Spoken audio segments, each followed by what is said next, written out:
Alhamdulillahilladzi an'amana bi ni'matil iman wal islam, asyhadu an la ilaha illallah wa asyhadu anna muhammadan rasulullah.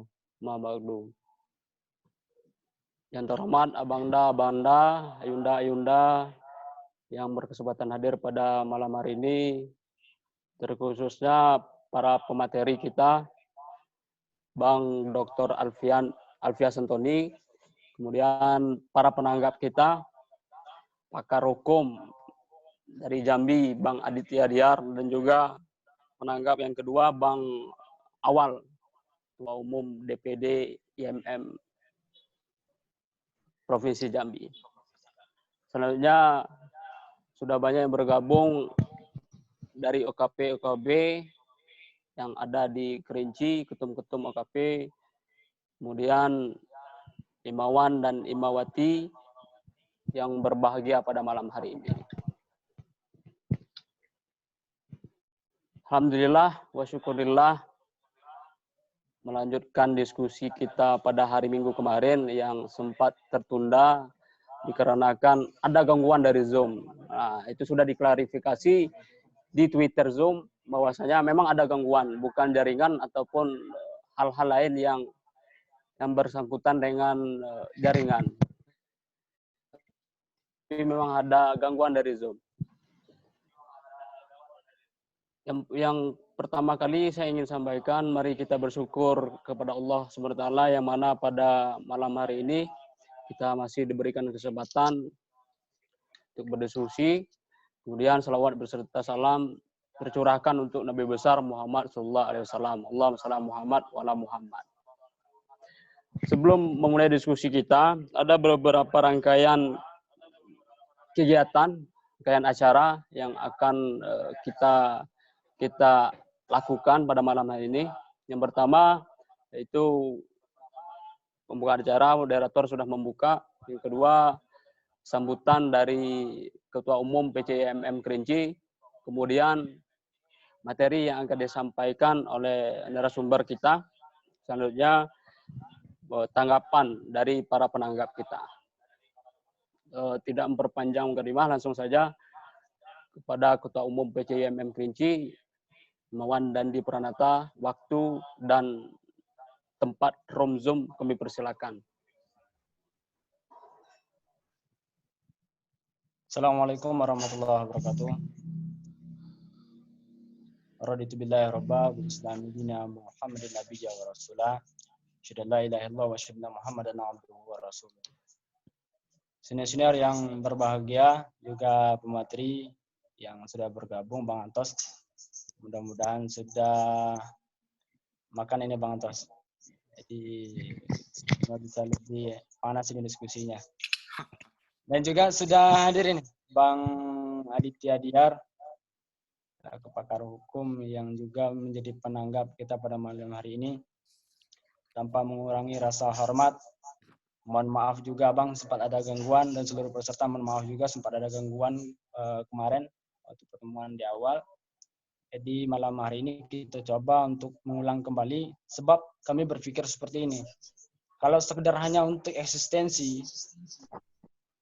tinggal di screenshot, dinaikkan di media, selesai. Nah, artinya seperti itu.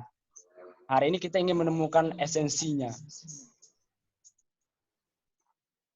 Nah, maka tidak lain dan tidak bukan tujuan kami untuk mengajak teman-teman kembali berdiskusi. Mari kita kupas tuntas tentang apa yang menjadi gambaran atau proyeksi dari ekonomi dan pembangunan di Kabupaten Kerinci saat COVID-19 dan pasca nanti.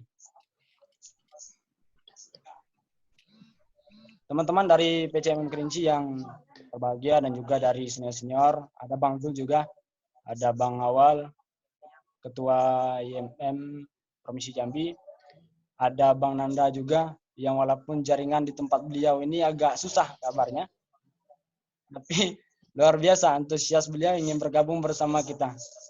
Nah, nanti kalau bisa ini saya arahkan ke panitia, suruh buat sertifikat yang khusus untuk jaringannya yang ini, yang agak susah dikit Bang Nanda. Jadi langsung saja, tanpa memperpanjang mukadimah yang sudah luar biasa tadi sudah diwakilkan oleh moderator, saya hanya menyampaikan sedikit Yang pertama, permohonan maaf yang sebesar-besarnya pada pertemuan yang kemarin ada gangguan dari Zoom. Yang kedua, juga menyampaikan bahwasanya Bang Yuldi Herman, pemateri kita, sedang ada acara. Saat ini kami dapat informasi dari DPRD Kabupaten Kerinci belum pulang ke rumah. Nah, kabarnya berbuka puasa di kantor. Mudah-mudahan beliau segera bergabung bersama kita nantinya. Beliau nyusul kapannya. Kemudian juga diskusi ini tidak lepas dari pemikiran kawan-kawan berdasarkan bahwa kebanyakan dari kita ini menuntut perubahan. Tetapi tidak sedikit dari kita juga yang ingin menciptakan perubahan itu sendiri. Namun dalam konteks menciptakan perubahan, tidak terlepas dari kita melihat bagaimana gambaran saat ini dan masa-masa yang akan mendatang seperti peluang-peluang yang ada. Selaku anak muda yang ingin andil dalam proses perjuangan kita menghadapi COVID-19, kita ingin paham, kita ingin tahu bagaimana sesungguhnya keadaan Kabupaten Kerinci saat kebijakan-kebijakan itu ditetapkan, terkhususnya pada ekonomi dan pembangunan yang ada di Kabupaten Kerinci. Dan proyeksinya setelah COVID-19 itu seperti apa. Kurang lebih seperti itu. Dalam hal ini kami sudah mendatangkan Bang Antos, juga Bang Yuldi, Bang Adit, Bang Awal juga. Mudah-mudahan akan tercerahkan kita semua nantinya. Akan ada solusi dan langkah konkret yang bisa kita lakukan ke depannya. Itu saja. Banyak maaf. Bila kurang, Assalamualaikum warahmatullahi wabarakatuh. Baik, moderator.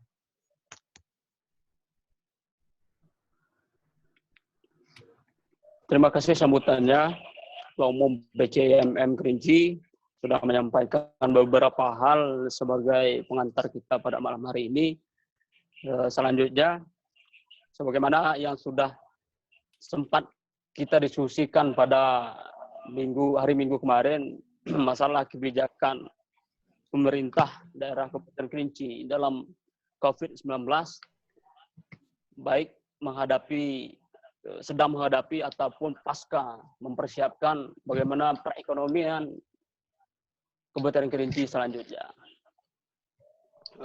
Kepada pemateri narasumber Bang Antos, waktu dan tempat kami persilakan.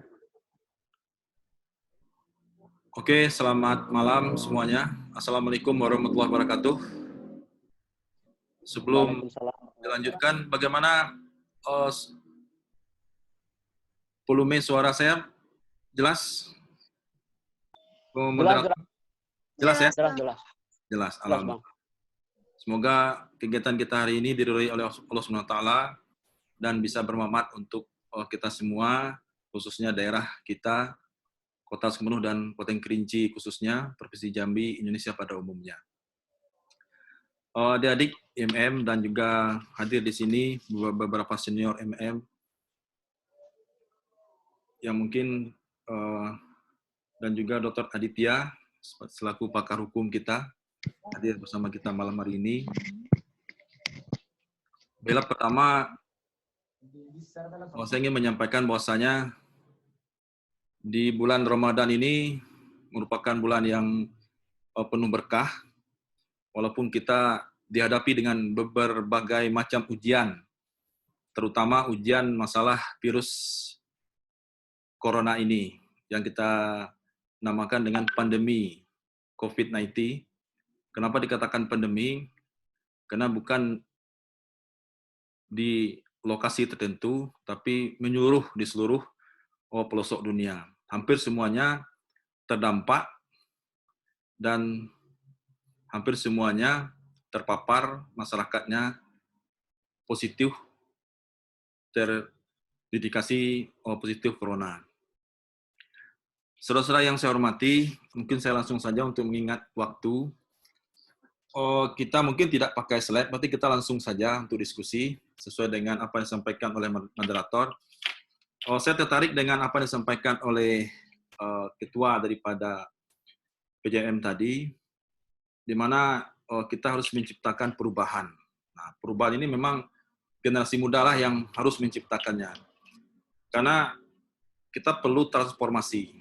Nah, transformasi ini harus kita lakukan dan wajib kita lakukan. Nah, bagi siapa yang tidak melakukan transformasi, maka otomatis dia akan tertinggal dan tidak bisa menyesuaikan diri dengan kondisi dan situasi yang terjadi pada hari ini. Nah, kita berawal daripada terjangkitnya virus yang terjadi di Yuan, negara Cina, di mana waktu itu kita negara Indonesia menganggap itu merupakan virus yang biasa. Karena virus COVID-19 ini merupakan virus baru yang tidak pernah terjadi di zaman-zaman dahulu kala. Kita mengenal ada virus MERS, ada virus MERS. Nah, itu kan semuanya penyebabnya adalah tidak manusia. Berarti kita bisa mendeteksi dan juga bisa melihat siapa lawan kita. Nah, kalau corona ini kita tidak tahu siapa lawan kita. Bisa saja kita sendiri membawa virusnya, bisa saja teman kita, mungkin bagi adik-adik mungkin bisa gandengannya ataupun pacarnya. Karena masalah orang tanpa gejala ini, nah ini yang menjadi masalah yang sangat luar biasa. Karena kita tidak bisa melihat apakah mereka terjangkit atau tidak terjangkit. Maka untuk mengatasi masalah corona ini sehubungan dengan ekonomi, maka kita tentunya, saya yakin semua kita paham, kalau kita menghadapi sesuatu, otomatis kita perlu menyiapkan strategi, menyiapkan peluru-peluru. Nah, strategi apa yang kita buat, peluru apa yang kita pakai, tentunya kita harus tahu siapa lawan kita. Lawan kita ini siapa? Lawan kita. Nah, untuk mendeteksi siapa lawan kita, nah ini yang menjadi suatu pertanyaan besar. Kita tidak tahu. Nah, berdasarkan informasi daripada WHO, penyebaran COVID-19 ini ditulari oleh manusia. Nah, karena ditulari oleh manusia, maka roda ekonomi itu digerakkan oleh manusia. Nah, kalau manusia tidak bergerak, maka ekonomi juga tidak akan bergerak. Nah, itulah sebabnya menjadi istilahnya menjadi gunung es bagi kita semua. Nah, kalau gunung es ini mencair, ya berarti kita akan bisa kiamat. Nah, otomatis kita harus menjaga kestabilan daripada gunung es ini.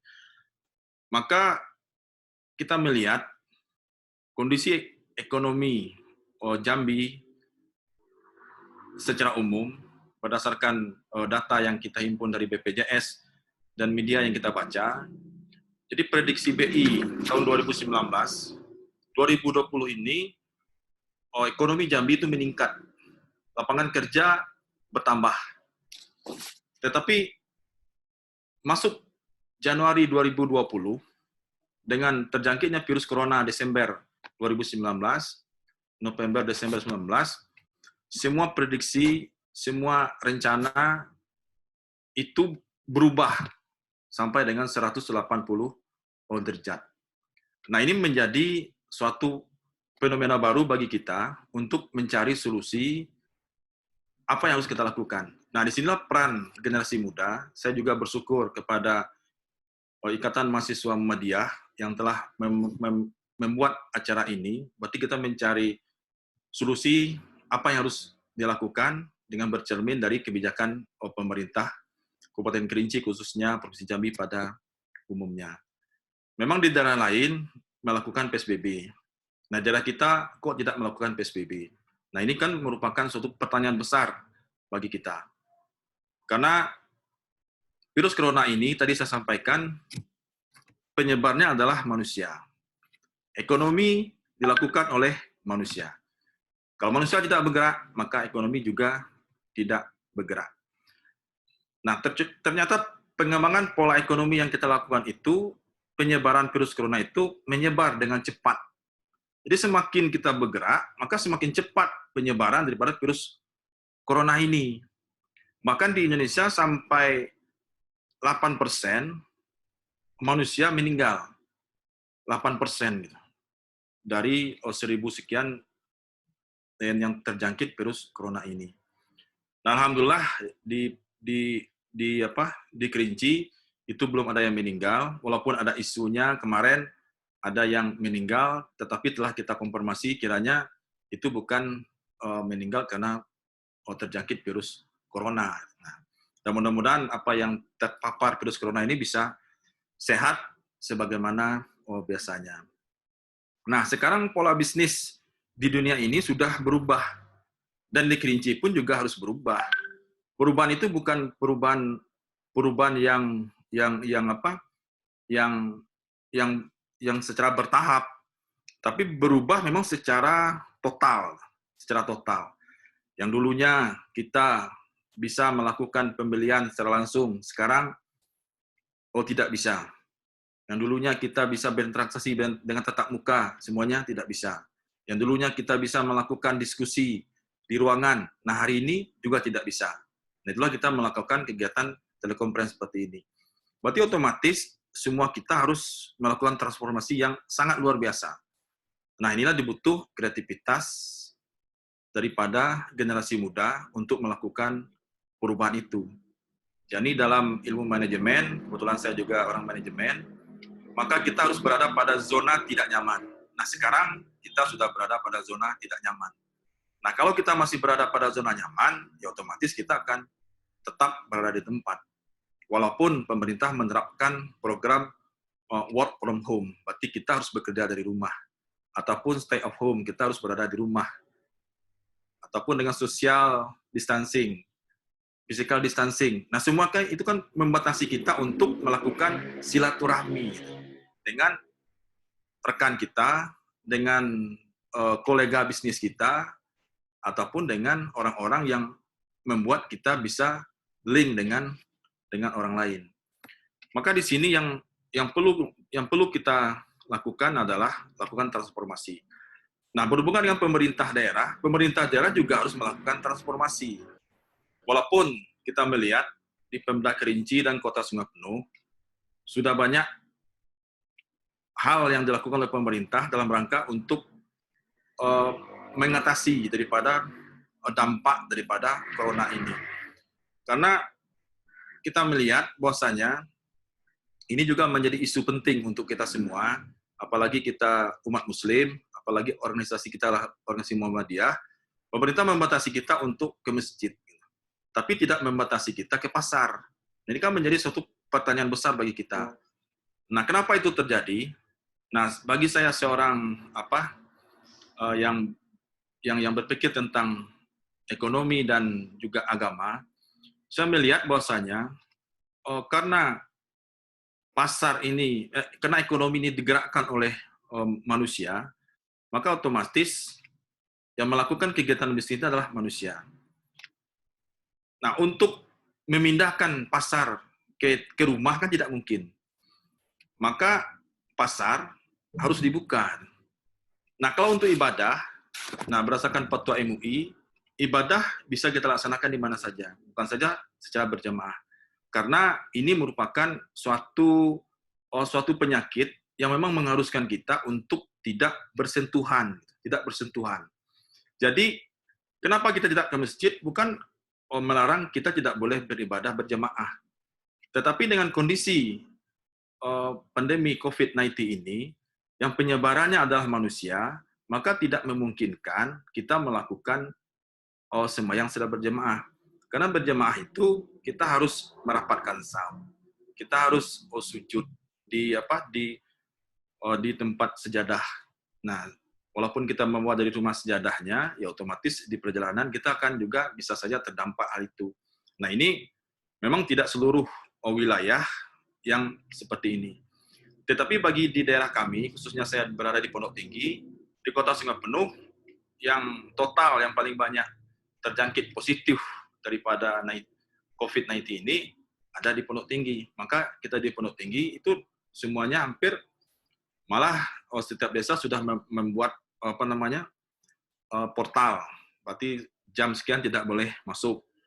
Dan juga masyarakat pun sudah harus jam 9 tidak boleh keluar rumah malam-malam. Nah, kenapa pasar harus dibuka? Karena pasar merupakan tempat transaksi daripada kebutuhan bahan pokok. Nah, kalau bahan pokok tidak terpenuhi, berarti otomatis timbul gejala lain yang akan berdampak lain. Jadi pasar perlu dibuka, tetapi dengan konsekuensi kita harus menaati protokol kesehatan COVID-19 ini. Maka ke pasar kita harus pakai masker, harus pakai baju panjang tangan, harus pakai sarung tangan. Gitu. Nah ini mungkin salah satu protokol yang harus kita ikuti. Gitu. Tapi kalau pasar ditutup, nah ini otomatis akan menjadi masalah baru gitu. Masalah baru. Berarti transaksi ekonomi khususnya di bidang bahan pokok ini tidak bisa kita lakukan karena kita bisa sehat seperti ini, otomatis kita harus makan 4 sehat 5 sempurna. Nah, kebutuhan bahan pokok itu tidak bisa kita dapatkan, maka otomatis kita akan mencari solusi lain. Nah, sedangkan pasar tidak bisa kita pindahkan. Nah, kalau beribadah berarti bisa kita pindahkan. Nah, itu saya rasa ini suatu kebijakan yang lumrah untuk kondisi yang terjadi hari ini pandangan saya.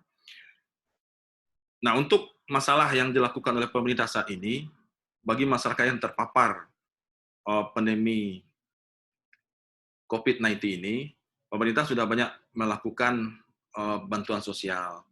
Dan juga pemerintah telah banyak melakukan selain bersifat bahan baku, juga membantu secara materi.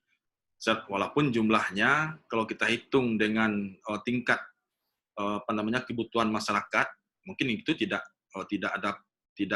akan seimbang. Tetapi upaya itu saya rasa sudah harus dilakukan oleh pemerintah. Namun kebijakan ini tidak bisa dilakukan dengan terputus-putus gitu.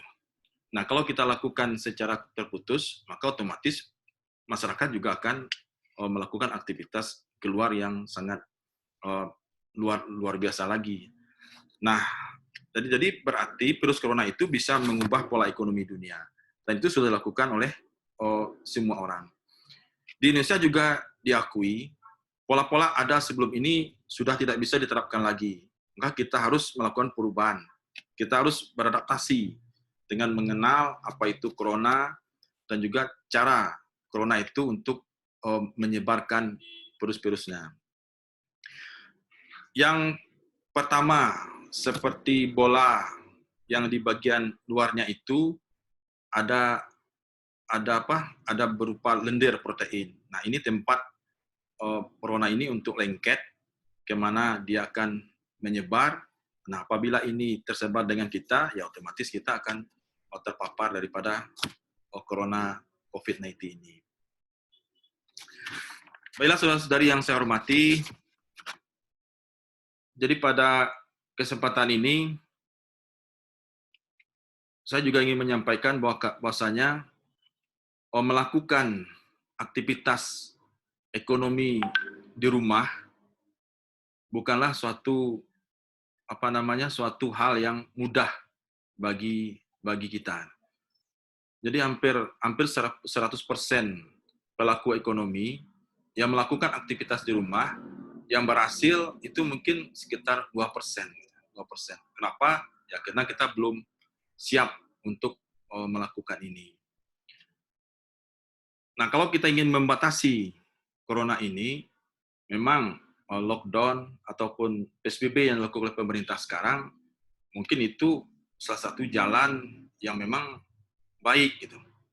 Tetapi kita juga harus ingat kemampuan daripada pendapatan daerah gitu. Pendapatan daerah. Karena kalau kita sudah PSBB, berarti semua aktivitas ekonomi stop kecuali yang bergerak di bidang bahan baku dan juga logistik yang memang membutuhkan kebutuhan masyarakat. Jadi masalah PSBB, saya rasa untuk Kerinci, Kota Sukabumi dan Provinsi Jambi, mungkin ini perlu kita pikirkan lagi karena ini menjadi masalah untuk penyediaan kebutuhan oleh pemerintah daerah itu. Jadi saudara-saudara yang saya hormati, corona ini saya rasa tidak perlu kita panik apabila kita memang menaati daripada protokol kesehatan yang dikeluarkan oleh pemerintah dalam rangka untuk menangani daripada COVID-19 ini. Kita harus mempertahankan kebutuhan primer kita. Kita harus mulai mengarah untuk menjaga kebutuhan bahan baku kita, bahan baku untuk kebutuhan makan, minum, dan kita ini perlu kita pelihara. Bukan berarti kita harus menimbun, tapi kita harus menjaga keberlangsungan kebutuhan bahan pokok kita. Karena ini menjadi dasar kebutuhan primer kita untuk melakukan aktivitas. Nah, pemerintah daerah pun harus berpikir tentang kesediaan bahan pokok ini. Jadi pemerintah daerah melalui regulasinya, saya rasa mungkin sudah pas, berarti semua hasil kekayaan alam di Kerinci dan Kota Semeru tidak boleh dibawa keluar, dan semua kebutuhan kita yang dari luar itu kita fasilitasi untuk bisa memenuhi kebutuhan kita yang ada di daerah.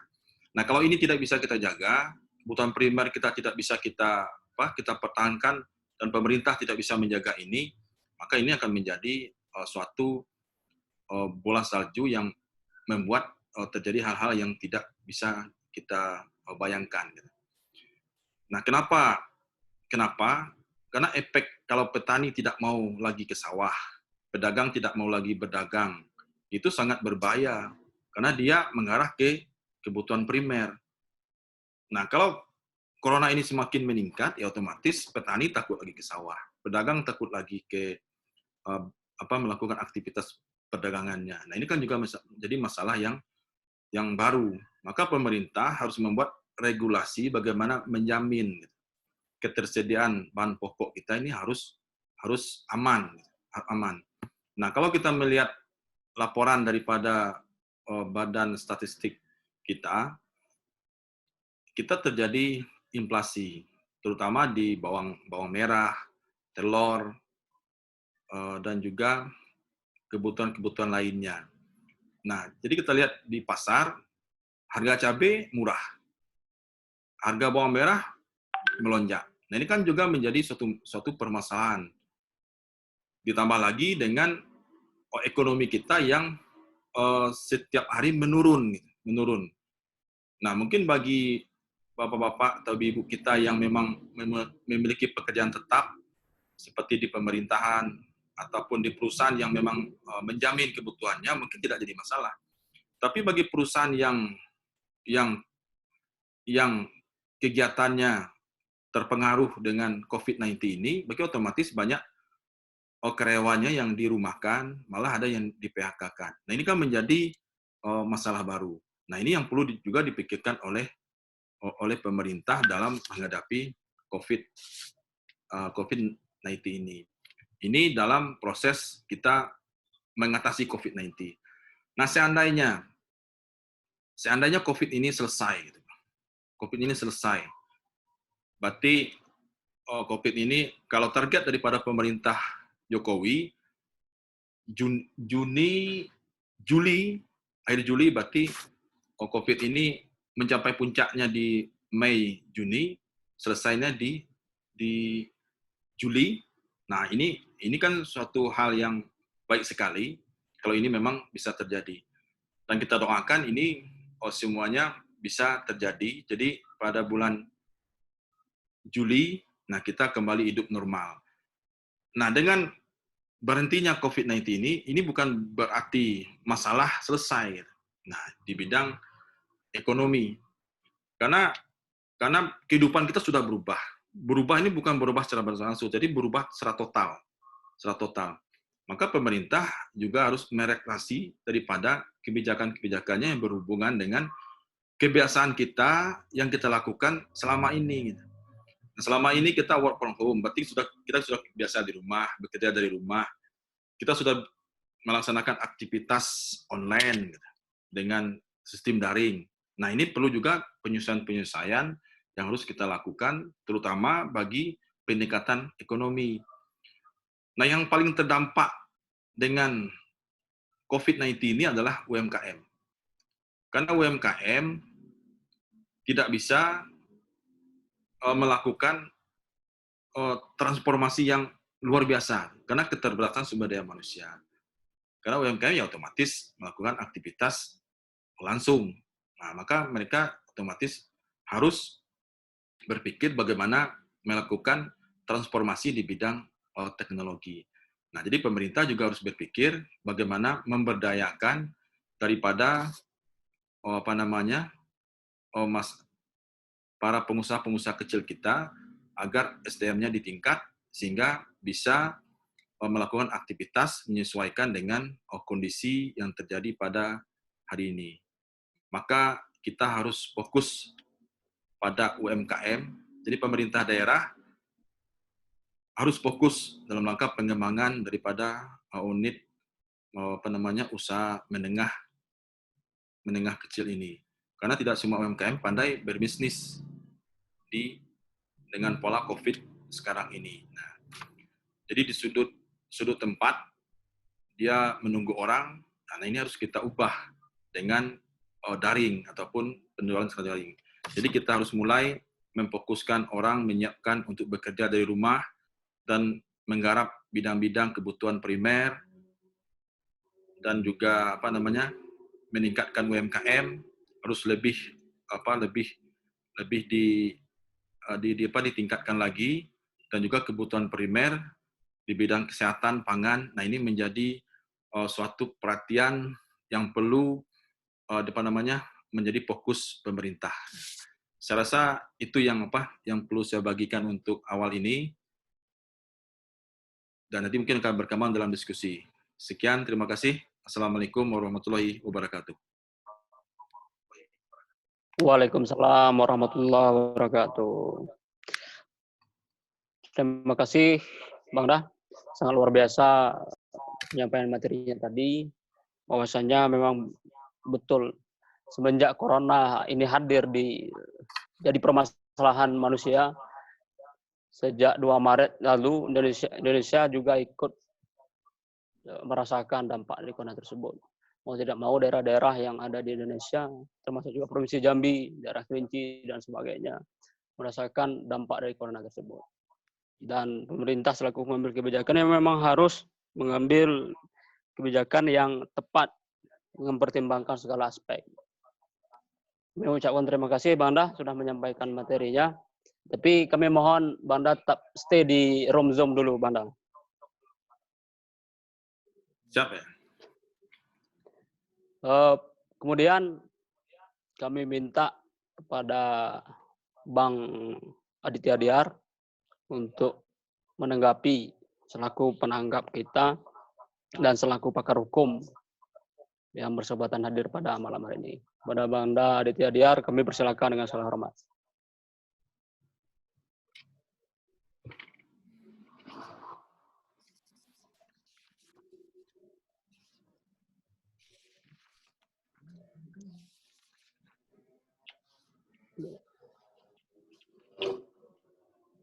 Adit.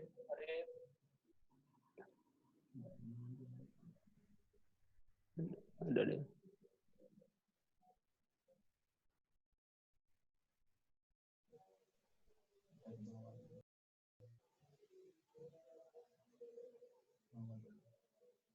Oke, menunggu Bang Adit. Nah, kami ke Abang Awal dulu.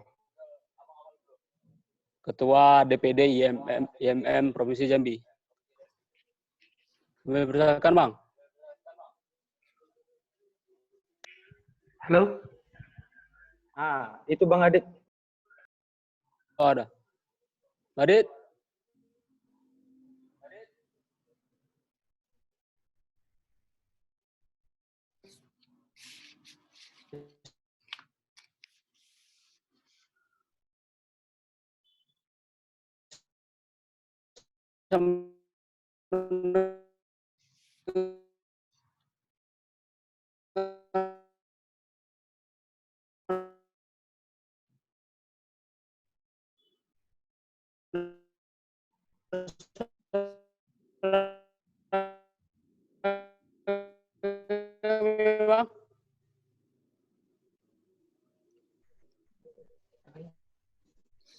Adit.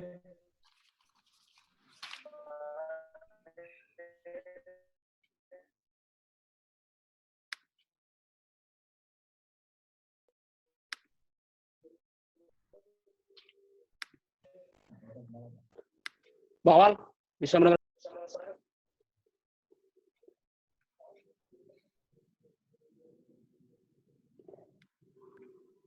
Halo. Halo Bang. Adit. Halo. Oh, oke Bang.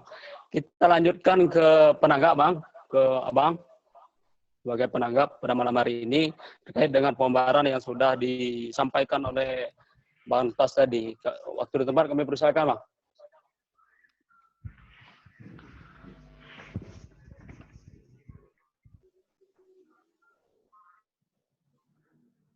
Warahmatullahi wabarakatuh. Waalaikumsalam warahmatullahi wabarakatuh. Selamat malam semua peserta Zoom meeting. Yang terhormat Bapak Dr. Alfias Antoni. Malam Pak Adit. Yang apa kabar Bang? Ini senior saya pada waktu di Pandang. Banyak mengajarkan organisasi ini. Nah, yang terhormat ada Ketua DPD IMM, Saudara Muhammad Awal, Saudara saya Muhammad Awal. Tadi ada Skum IMM juga, ada Nanda Pratama, terhormat moderator, Ketua PC IMM, ada Saudara Zulkarnain dari PWPM Jambi, calon kuat Ketua KNPI Provinsi Jambi ini depan. Wah, amin, amin. Baik, untuk mempersingkat waktu, izinkan saya menyampaikan beberapa hal yang sebenarnya bukan menanggapi lah, karena abang saya itu juga lebih senior.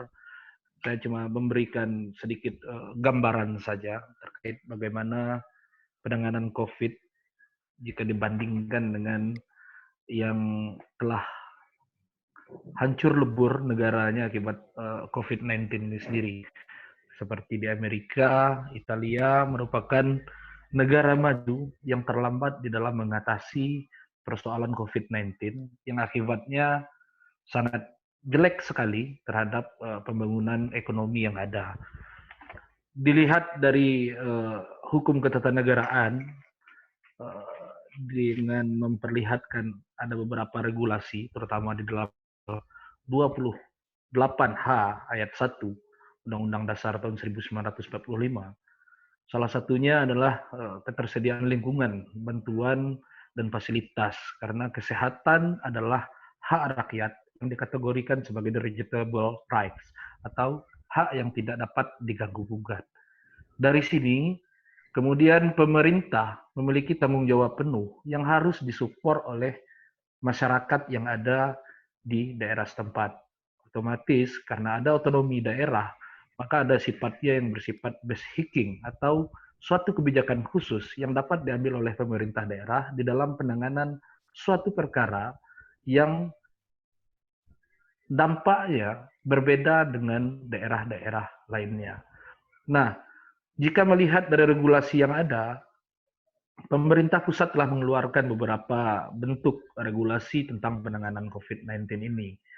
Nah, ini juga berbeda kasusnya ketika COVID-19 ini melanda Jakarta dengan COVID-19 yang juga ada di Jambi. Walaupun dari hari ke hari kita harus mengakui adanya kenaikan tingkat yang terserang COVID-19 ini di wilayah Provinsi Jambi ini sendiri. Dalam setiap harinya, kenaikan itu lebih drastis dibandingkan dengan penurunan yang sembuh. Harus digarisbawahi, kenaikan yang positif terkena COVID-19 di wilayah Provinsi Jambi itu lebih cepat grafiknya dibandingkan dengan yang sembuh, yang dikategorikan sembuh seperti sedia kala. Bukan berarti tidak ada yang sembuh ya, tapi grafik yang terkena positif lebih banyak dibandingkan, lebih cepat dibandingkan penurunan atau kesehatan daripada yang terkena dampak ini sendiri. Nah, makanya suatu ketika saya mengingat filosofis-filosofis lama yang selalu mengatakan bahwanya segala sesuatu yang tampak itu berasal dari yang tidak tampak. Dan segala sesuatu yang tampak belum tentu hal yang sebenarnya. Nah, inilah yang kadang-kala kita harus berpikir bahwasanya ada sesuatu yang tidak tampak secara kasat mata yang bisa melumpuhkan dunia. Ini bukan hanya melumpuhkan Provinsi Jambi atau melumpuhkan Indonesia, tetapi melumpuhkan dunia. Dan ini sepertinya adalah cobaan terberat di musim atau di bulan Ramadan pada tahun ini. Sehingga apa yang menjadi tanggung jawab kita sebagai manusia?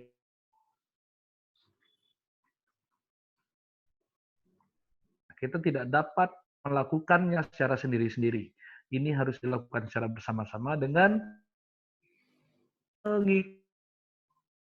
dari baik pusat maupun di tingkat.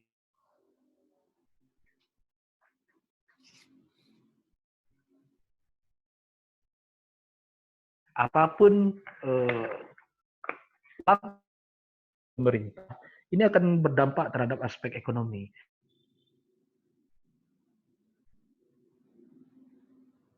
Dengan jadwal yang telah diagendakan, apakah cukup atau tidak di dalam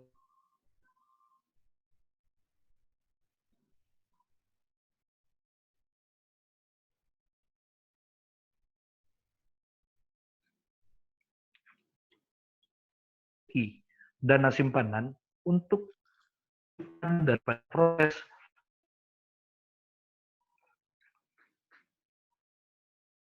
apakah negara mampu untuk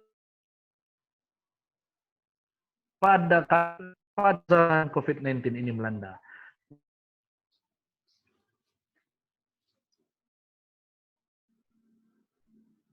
Kebijakan daerah di dalam melakukan COVID-19 ini tentu berbeda-beda, tergantung anggaran yang akan disiapkan oleh pemerintah daerah dalam penanganan COVID-19 ini.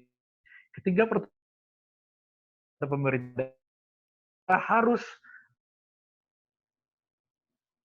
pengelolaan anggaran kita bersama-sama bisa untuk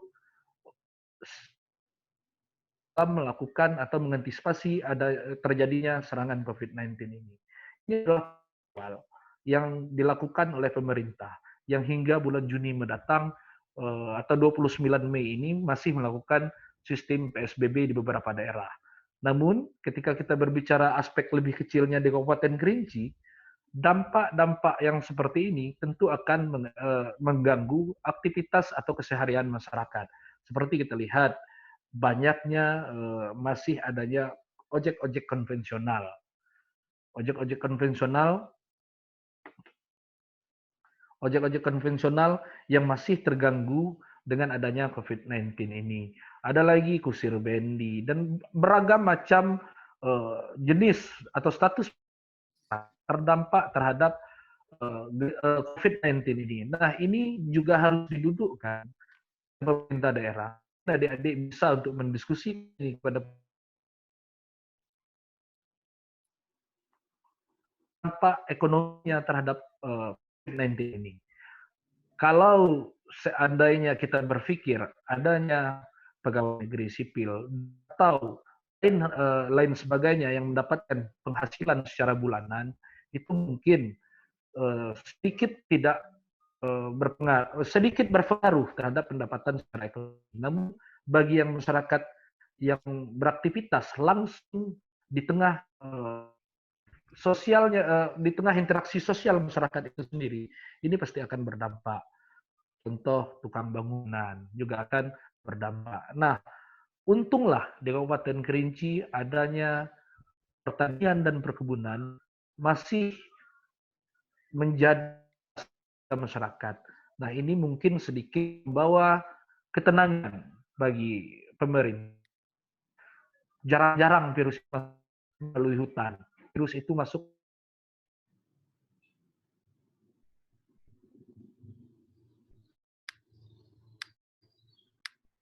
orang lain atau bahan apapun bentuk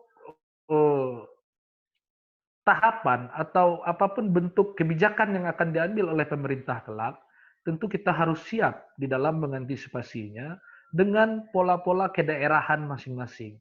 Kita tidak bisa juga bercermin ke Jakarta. PSBB Karena memang mereka nggak punya kebun, nggak punya sawah, dan nggak punya ini. Tapi dalam berbagai aspek, misalnya pasar yang disampaikan Pak Antos, itu memang benar juga harus dipikirkan. Karena di Jambi sendiri ada perpindahan pasar yang dilakukan karena 39 orang pedagang yang berjualan, yang aktivitas sehari-harinya berjualan itu sudah terserang atau positif COVID-19 yang menularkan kepada kawan-kawan yang lainnya. Nah, ini juga susah untuk dilacak kemana interaksi mereka yang menularkan tersebut.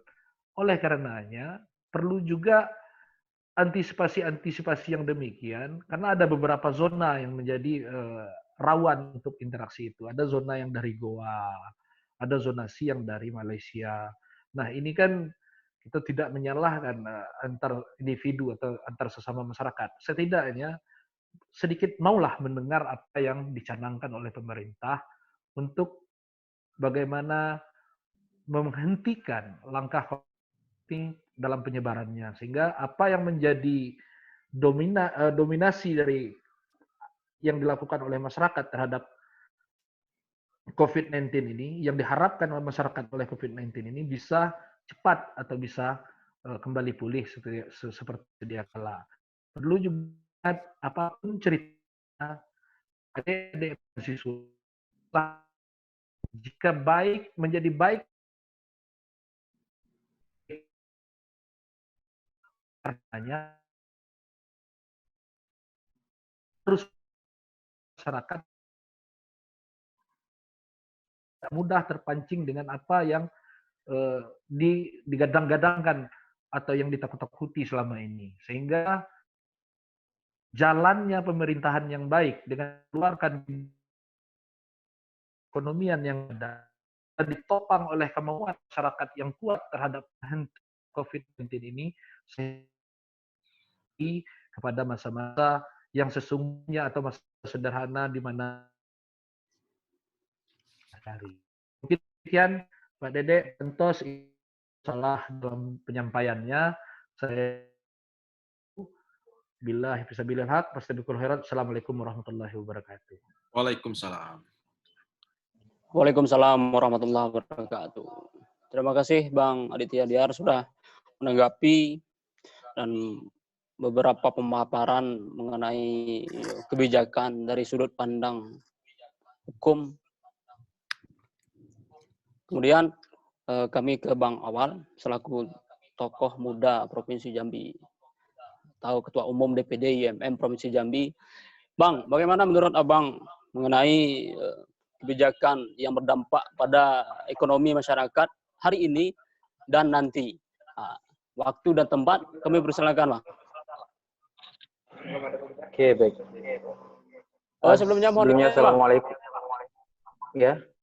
Mohon izin, Bang, telah bergabung Ketum Kamsri. Bang siap. Pusat, Bang Chandra Andika. Selamat bergabung. Selamat bergabung, Bang. Bro Andika. Oke, Bang. Lanjut, Bang. Assalamualaikum warahmatullahi wabarakatuh. Alhamdulillahirrabbilalamin. Bersyukur kita kepada Allah dan berselawat kita kepada Rasulullah SAW. Yang pertama-tama yang kami hormati Dr. Alfian Santoni yang sudah menyediakan waktu untuk bergabung bersama dengan kita semuanya. Kemudian ada bangda saya, Dr. Aditya Diar. Ini pakar hukum yang kami pikir tepat dan cerdas teman-teman memilih beliau, sehingga beliau bisa memaparkan dengan bijaksana sehingga kita semuanya bisa merasakan hari ini sudah adakah kebijakan dari pemerintah itu sendiri. Kemudian seharusnya ada Bang Yudi Herman, tapi beliau belum bisa bergabung. Dan ada nampak Sekretaris Umum DPD IMM Provinsi Jambi tadi. Kemudian Abah Zulkarnain juga hadir, Ketua Umum Cabang Kabupaten Kerinci. Dan juga tadi juga saya lihat ada Bang Ahmad Zulfikar. Ini beliau selalu hadir di setiap diskusi Angkatan Muda Muhammadiyah. Selamat bergabung, Bang. Dan seluruh teman-teman, tadi ada juga Ketum Kamsri, mohon maaf, dan seluruh Ketua Umum Cipayung untuk Kabupaten Kerinci yang saya hormati, dan seluruh teman-teman kader terbaik IMM Kabupaten Kerinci. Mungkin saya menanggapinya ini agak sedikit berbeda dengan apa yang menjadi bahasan-bahasan yang telah disampaikan oleh para senior tadi, karena ini terkait mengenai kebijakan yang telah diambil oleh pemerintah, baik itu Kabupaten Kerinci dan juga Provinsi Jambi itu sendiri. Kalau kita melihat dari segi ekonomi, tadi mungkin sudah dipaparkan, Jerman juga mengundang dari pihak pemerintah supaya kita tahu grand design dari pihak pemerintah Kabupaten Kerinci itu untuk sekarang dan yang akan datang. Karena yang punya hak memiliki grand design tersebut yaitu adalah pemerintah. Tapi kalau kita hari ini, Santos cuma bisa menyampaikan bagusnya seperti ini dan seperti ini. Dan itu belum bisa untuk menjadi aplikasi dari pemerintah Kabupaten Kerinci itu sendiri. Mungkin next time-nya seperti itu yang harus dilakukan oleh teman-teman cabang Kabupaten Kerinci. Melihat dan kebijakan dari Kabupaten Kerinci ataupun Provinsi Jambi hari ini, itu kalau kita bisa melihat tidak ada kebijakan yang sangat strategis sesuai dengan undang-undang. Kalau saya melihatnya cuma sebatas himbauan. Nah, kenapa saya mengatakan seperti itu? Tidak diterapkan yang namanya PSBB, tidak diterapkan yang namanya karantina wilayah, kemudian tidak diterapkan lain-lain yang berdasarkan dengan undang-undang. Yang hari ini yang dilakukan oleh pihak pemerintah itu sendiri, yaitu social distancing, kemudian physical distancing. Cuman itu saja yang hari ini yang dilakukan oleh pemerintah Kabupaten Kerinci. Satu sisi lain, itu kita melihat dari kebijakan yang dalam artian memang harus dilakukan oleh pemerintah. Nah, kami melihat cuman dua itu yang baru diterapkan oleh pemerintah. Melainkan dengan kebijakan-kebijakan, misal contoh bantuan dan lain sebagainya, kami pikir itu di tepoksi yang lainnya. Tapi di tepoksi yang kali ini, kalau pemerintah Kabupaten Kerinci cuman melakukan hal yang seperti itu.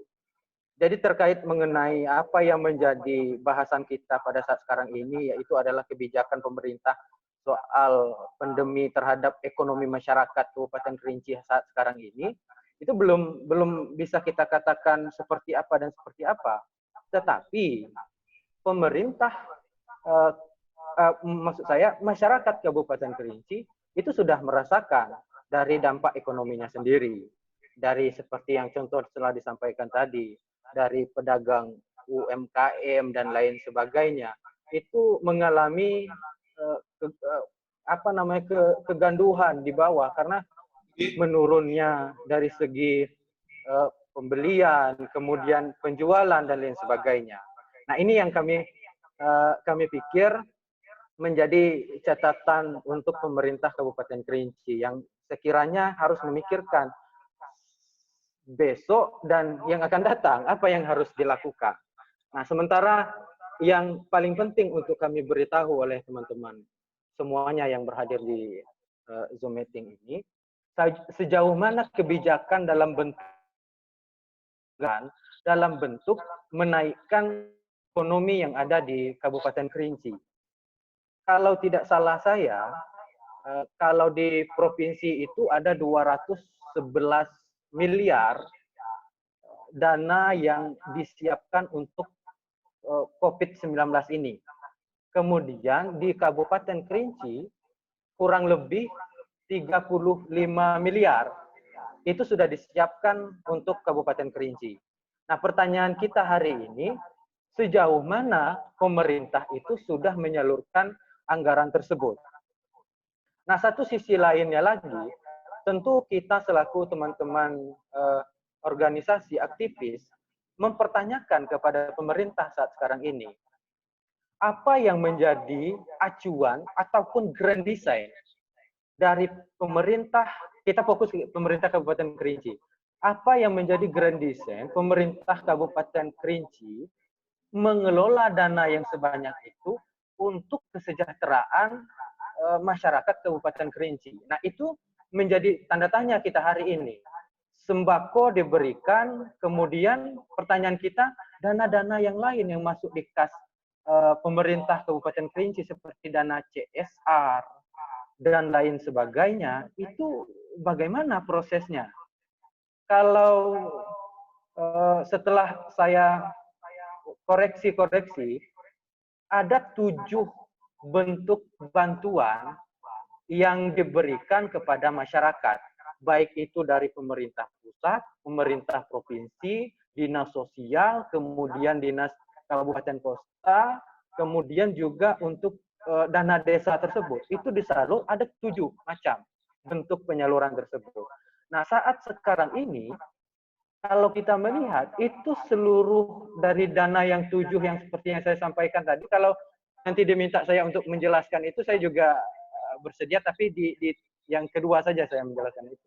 Ada 7 bentuk dana itu yang diberikan untuk bantuan kepada masyarakat. Tetapi sampai saat sekarang ini, termasuk di Provinsi Jambi itu sendiri, itu cukup tidak jelas sama sekali. Nah, sampai-sampai kalau seandainya melihat informasi ataupun berita yang berkembang di tengah-tengah masyarakat saat sekarang ini, pemerintah Provinsi Jambi itu menuding, nah secara tidak langsung itu seperti itu, bahwa hari ini kendala dari pihak pemerintah Provinsi Jambi itu menyalurkan bantuan-bantuan untuk masyarakat, itu terkendalanya dari pemerintah kota kabupaten yang tidak memberikan data yang valid kepada pemerintah Provinsi Jambi. Nah, sampai saat sekarang ini saya yakin kalau di Kabupaten Kerinci belum ada penyaluran dari dana provinsi kurang lebih 211 M tersebut. 211 M tersebut. Nah, itu belum disalurkan kepada pemerintah Kabupaten Kerinci ataupun masyarakat di Kabupaten Kerinci. Nah, ini yang saya pikir menjadi catatan ataupun nanti bisa desakan dari teman-teman cabang Kabupaten Kerinci kepada pihak pemerintah Kabupaten Kerinci untuk segera melakukan langkah-langkah strategis untuk supaya masyarakat Kabupaten Kerinci ini mampu menerima bantuan sesuai dengan kapasitasnya pada saat sekarang ini yang terdampak COVID-19 tersebut. Nah, kemudian saya juga ingin sedikit mengulas tentang kebijakan-kebijakan yang mungkin boleh kita katakan skalanya skala nasional. Hari ini kalau teman-teman menyaksikan pemberitaan yang ada di tengah-tengah kita ini sedang tumpang tindih. Saya berikan contoh, Menteri Kesehatan itu meminta para ojol itu tidak untuk beroperasi. Baik itu membawa penumpang dan lain sebagainya, cuman yang dibolehkan mengantar paket makanan. Tapi satu sisi lain, menteri yang lain, contohnya Menteri Dishub, Dishub, itu membuka jalur transportasi, baik itu darat maupun itu udara. Nah, ini yang kita pikir sudah tidak sinkron lagi apa yang menjadi pembicaraan yang pertama dan yang kedua dan lain sebagainya. Presiden mengatakan seperti ini, menterinya mengatakan seperti ini. Seperti contohnya mudik, itu Presiden mengatakan ada bedanya, sementara Menteri Perhubungan itu mengatakan bahwa kedua ini sama. Nah, ini yang kami pikir kebijakan-kebijakan yang seperti inilah yang membuat masyarakat bingung, sehingga hari ini masyarakat yang ada di Kabupaten Kerinci mungkin dan yang ada di Provinsi Jambi itu sudah jenuh.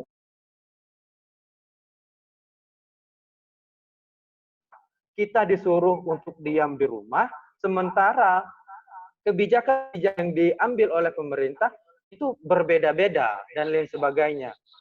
Nah, kalau kita melihat satu sisi lain yang lainnya lagi, hari ini berapa banyak masyarakat kita yang ada di Kabupaten Kerinci, Provinsi Jambi, itu yang sedang teriak mengatakan bahwa mereka besok makan apa dan lain sebagainya. Sementara kebijakan-kebijakan, dana-dana itu belum dicairkan. Kalau saya tidak salah, pemerintah Kabupaten Kerinci itu sudah baru menyalurkan bantuan itu kemarin kurang lebih 21 kakak baru dibantu, dan saya tidak tahu itu berbentuk apa dan lain sebagainya. Nah, itu yang informasi yang paling ingin kami sampaikan kepada teman-teman semuanya. Mungkin nanti Bang Alfian juga bisa menanggapi apa yang kami sampaikan ini. Nah, kemudian satu sisi lainnya lagi terkait mengenai kebijakan ekonomi yang mungkin sama-sama kita ketahui bahwa hampir seluruh dari masyarakat Kabupaten Kerinci, Provinsi Jambi, boleh kita katakan Indonesia itu sudah sedang mengalami menurun, menjadi pemikiran pemerintah harus memang memberikan inovasi terbaik untuk masyarakat supaya mampu untuk meningkatkan taraf ekonomi tersebut. Nah, walaupun nantinya akan cepat berlalunya pandemi ini ataupun lambat, nah kita juga sudah tidak bisa memprediksi ini, karena walaupun sudah disampaikan kepada kita tetap di rumah, tapi kita tidak bisa berbohong bahwa hari ini masyarakat itu sudah tidak menaati peraturan tersebut. Nah, inilah mungkin menjadi catatan untuk pemerintah hari ini, harus jelas kalau harus PSBB ya PSBB, kemudian kalau harus karantina wilayah ya karantina wilayah, ataupun yang lain sebagainya. Dan kemudian satu sisi lainnya harus ada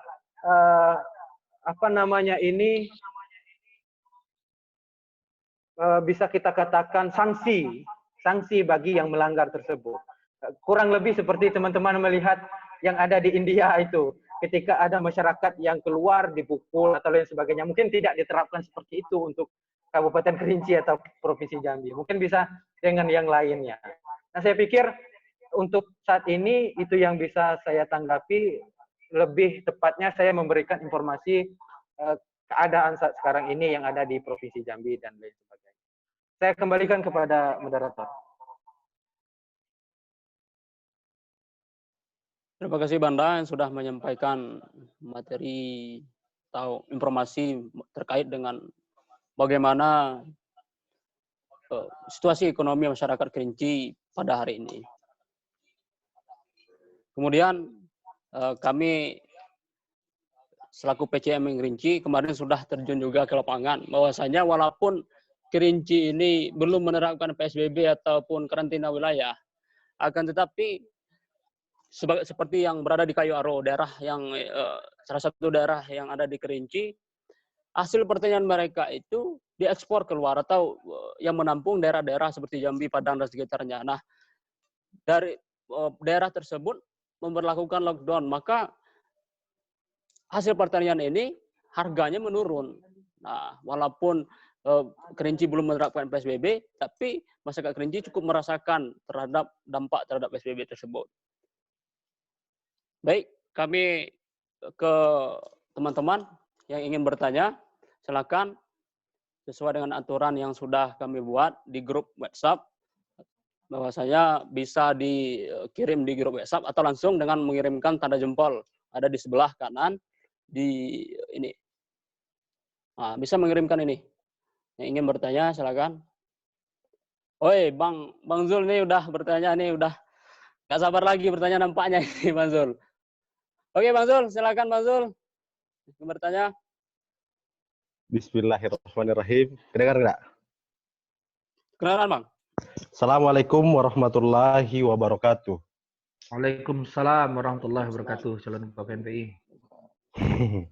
Yang terhormat ada Bang Alfias Santoni, Terus ada kakandaku yang paling saya sayangi, yang saya cintai, Bang Aditya Diar, salah satu inspirasi kami, tempat belajar kami di bidang hukum. Terus ada Dindo Muhammad Awal, Ketua DPD IMM Provinsi Jambi. Ada Pak Ketua IMM Cabang Jambi. Perkenalkan, saya Zulkarnain, pemain naturalisasi di Jambi, Kando. Asli Goa dan memperistrikan gadis Kerinci. Selamat. Sama-sama keluarga Kerinci kita. Ya, ada berapa mungkin yang menjadi catatan sebelum saya itu. Pertama, mungkin saya ingin bercerita seperti ini. COVID-19 yang melanda berbagai negara di belahan dunia sangat menggegerkan masyarakat dan mengakibatkan berbagai masalah negara yang timbul, khususnya masalah perekonomian negara. Nah, berbagai masalah perekonomian tersebut seperti meningkatnya pengangguran, anjloknya pendapatan negara, kriminalitas meningkat, dan masih banyak masalah-masalah lainnya. Nah, dari permasalahan ekonomi tersebut berakibat terjadinya kegagalan pasar. Kegagalan pasar merupakan suatu pasar yang gagal dalam fungsinya untuk mengalokasikan sumber-sumber ekonomi secara efisien. Nah, yang ingin saya, bagaimana menurut Bang Alfia ini dengan adanya permasalahan yang timbul, kalau saya anggap ini adalah corona efek ya.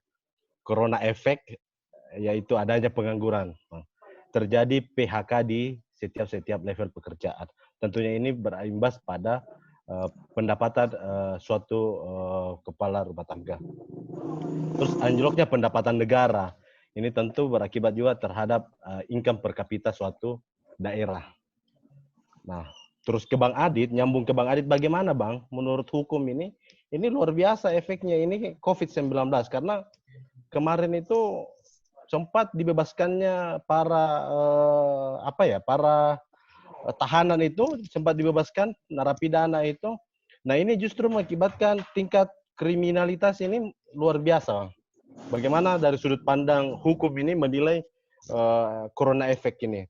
Nah, terus untuk nyambung ke Bang Alfian lagi, tadi menarik dibahas tentang UMKM. Kebetulan Kando, saya juga salah satu pelaku UMKM di Kota Jambi, buka kedai kopi kecil-kecilan, tempatnya awal biasa minum kopi juga. Nah, ini bagaimana kira-kira menurut Kanda ini menilai pelaku UMKM ini di tengah COVID? Kira-kira apakah ada semacam kiat-kiat atau semacam tips atau semacam strategi untuk menghadapi pandemi ini? Karena menurut berbagai ahli ini, kita belum tahu sampai kapan ini berakhir. Kalau tadi Kanda sebutkan itu Presiden Jokowi menyebutkan sampai Mei, ya mungkin itu karena mimpinya Jokowi. Tapi kalau saya menganggap bahwa ini nggak ada akhirnya ini COVID. Karena berbagai ahli menyarankan untuk kita berdamai dengan COVID, layaknya dengan virus-virus sebelumnya. Jadi bisa berkepanjangan ini COVID. Makanya mungkin kira-kira ada kiat-kiat, karena kalau kita flashback ke belakang kan, itu di zaman krisis moneter dulu, yang bangkit itu ketika kita melihat ada misalnya pabrik rokok dulu itu betul-betul gulung tikar pada saat krisis moneter. Nah, siapa yang bangkit pada saat itu adalah pelaku-pelaku usaha rumahan atau home industry. Itulah yang bangkit dan besar sampai hari ini, yang menopang perekonomian bangsa. Nah, makanya kita butuh kiat-kiat yang paling pamungkas ini dari Bang Alfia ini. Selaku kami ini para korban pandemi COVID, saya bahasanya itu corona efek. Korban corona efek ini yang tidak bisa pulang ke Kerinci. Rindu-nian ini Kerinci, harusnya kami berlebaran di Kerinci, tapi katanya Bang Adit kalau orang yang lahir di Goa dan besar di Jakarta jangan balik ke Kerinci, bahaya katanya. Sekian dari saya. Salam untuk teman-teman Kerinci, sehat selalu. Ini saya tiga diskusi daring yang saya hadiri. Tadi sore bersama Bang Dedi di Forum Diskusi Jambi sebagai narasumber, terus hadir di pengajian di Sulawesi Selatan. Malam ini masih berlangsung di IMM Kerinci. Sehat selalu teman-teman, jaga imunitas. Kalau bisa kita tingkatkan Ya, Bang. ekonomi kreatif, kita bekerja dari rumah dengan produktif. Assalamualaikum warahmatullahi wabarakatuh.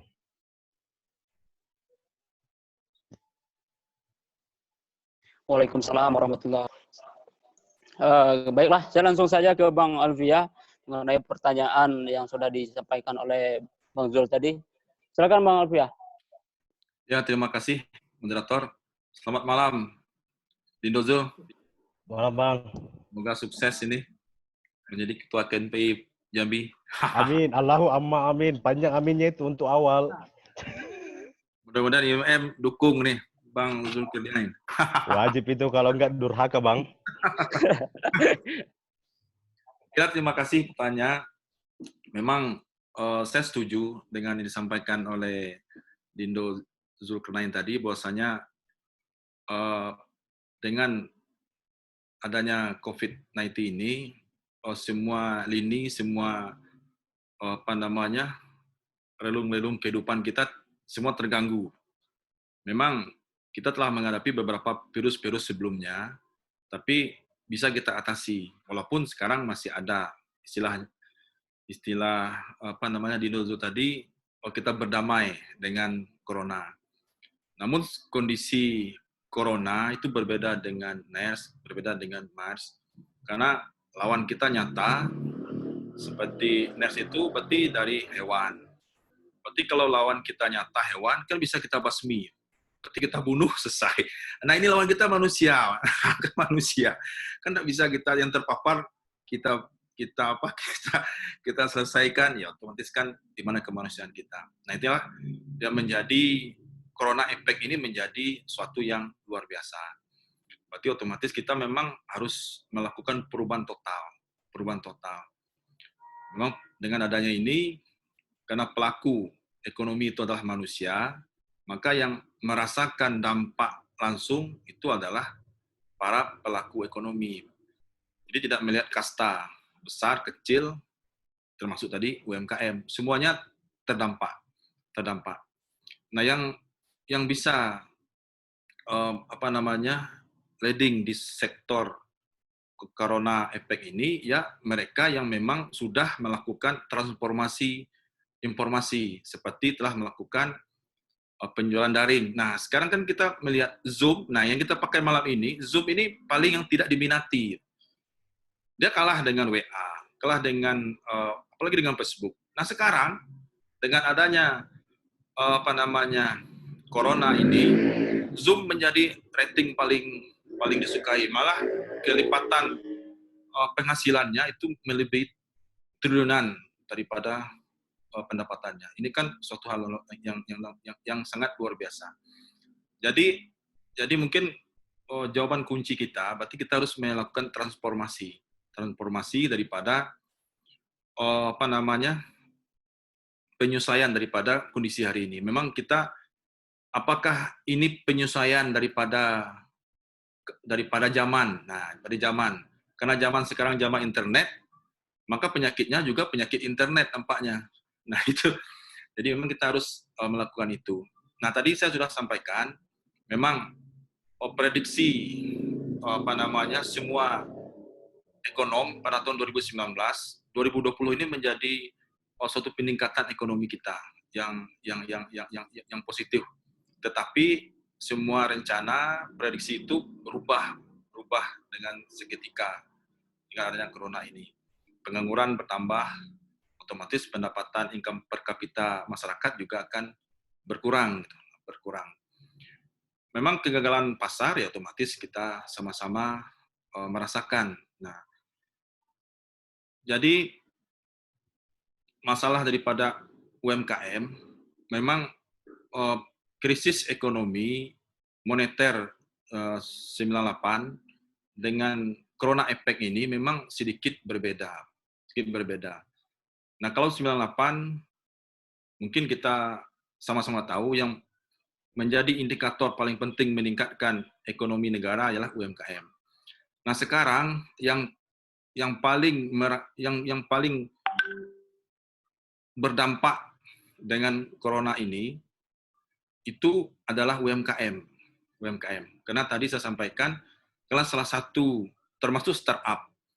Nah, berarti kenapa berdampak UMKM? Karena mungkin kelemahan daripada sistem manajerial yang tidak terpola dengan baik.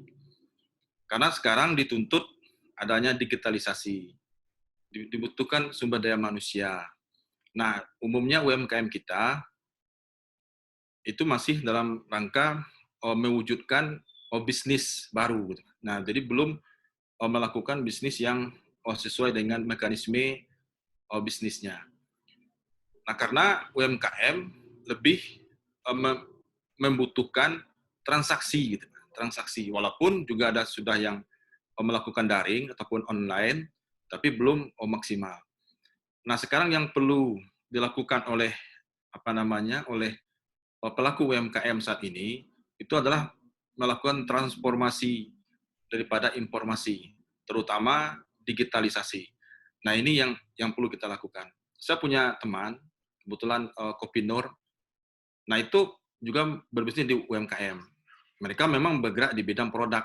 Nah, bukan franchise ataupun buka KP dan sebagainya. Nah, di sana dengan adanya virus corona ini, mereka bergabung dengan Bukalapak. Berarti mereka join dengan Bukalapak, di mana untuk penjualannya mereka sudah bergabung dengan Bukalapak. Jadi setiap transaksi Bukalapak, nah maka mereka mengirim produk sesuai dengan SOP yang ada di Bukalapak itu. Jadi sekarang memang kita harus melakukan transformasi yang bersifat digitalisasi. Di semua bisnis kita, saya rasa betul kata Dindo Zul tadi, Corona Effect ini belum bisa kita nyatakan Mei, Juni, Juli berakhir. Tapi mungkin berlanjut, kita tidak tahu. Karena yang penyebarnya adalah manusia itu sendiri. Jadi salah satu strategi yang jitu yang bisa kita lakukan hari ini itu adalah kita melakukan kolaborasi. Kolaborasi karena UMKM kita yakin mempunyai keterbatasan. Maka langkah yang pas saat ini berarti kita membuka hubungan kerjasama dengan e-commerce yang telah berhasil seperti Bukalapak mungkin seperti apa lagi Shopee dan sebagainya. Nah, itu yang mungkin yang lebih pas kita lakukan dengan kondisi hari ini. Menjelang kita mapan dan bisa membuka online sendiri gitu, Pak. Nah, seperti di Kerinci saya lihat juga sudah ada Balali Lanjo. Nah, Balali Lanjo dan juga apalagi sudah banyak yang tumbuh-tumbuh semacam itu, dan kita di STE pun kebetulan untuk menangani mahasiswa kita yang untuk kuliah, kalau seandainya kita sudah tatap muka kuliah, kita juga sudah bikin JEK-SAK, Pak. Nah, JEK-SAK berarti JEK online khusus mahasiswa STE. Jadi mahasiswa cukup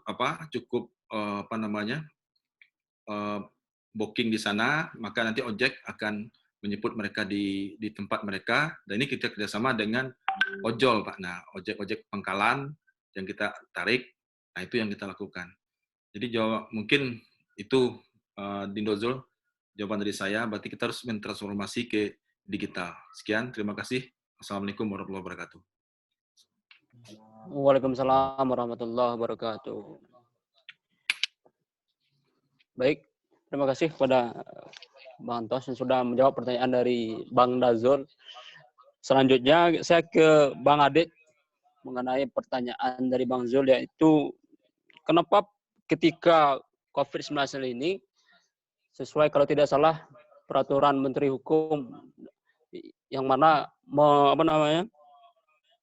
mengeluarkan para narapidana, katakanlah seperti itu. Nah, kepada Bang Adit, waktu dan tempat kami persilakan. Ini anak pertanyaannya dada aja. Ini disuruh nyerang menteri saya kayaknya malam ini. Gimana ya? Sebenarnya tidak elok dan tidak bagus ketika kita mengomentari sebuah proses yang sedang berjalan. Dalam artian ini bukanlah sebuah proses politik karena ada proses hukum. Kenapa saya sampaikan ini adalah proses hukum? Karena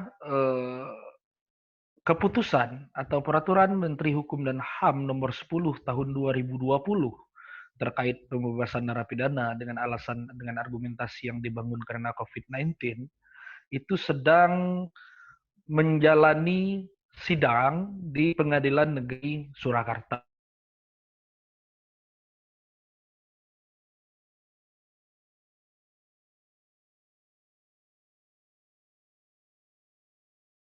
Perkumpulan masyarakat anti keadilan independen.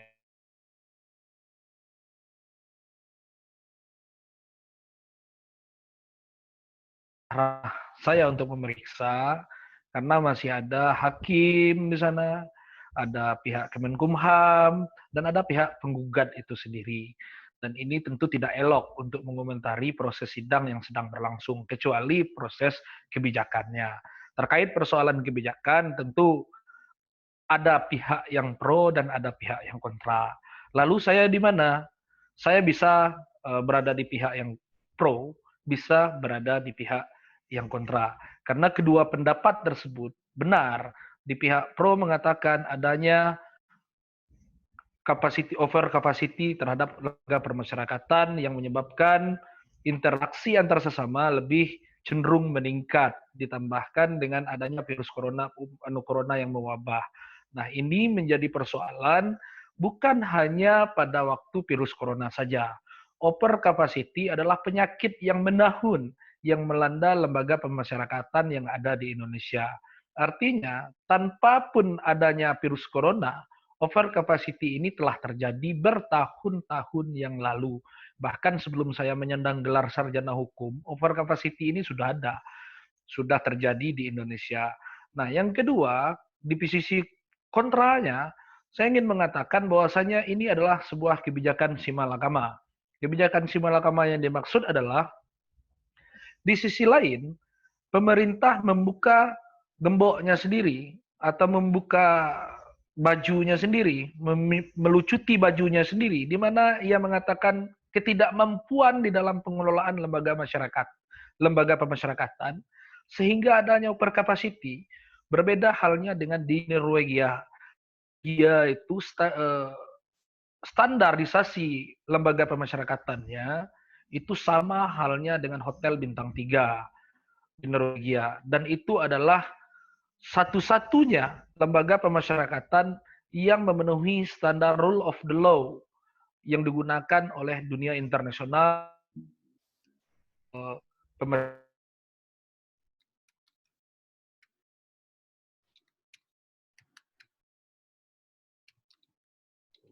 Lembaga pemasyarakatannya bisa dibilang maupun pemasyarakatan yang baru maupun yang lama itu adalah lebih parah daripada sebuah kalau saya dulu kos-kosan lah.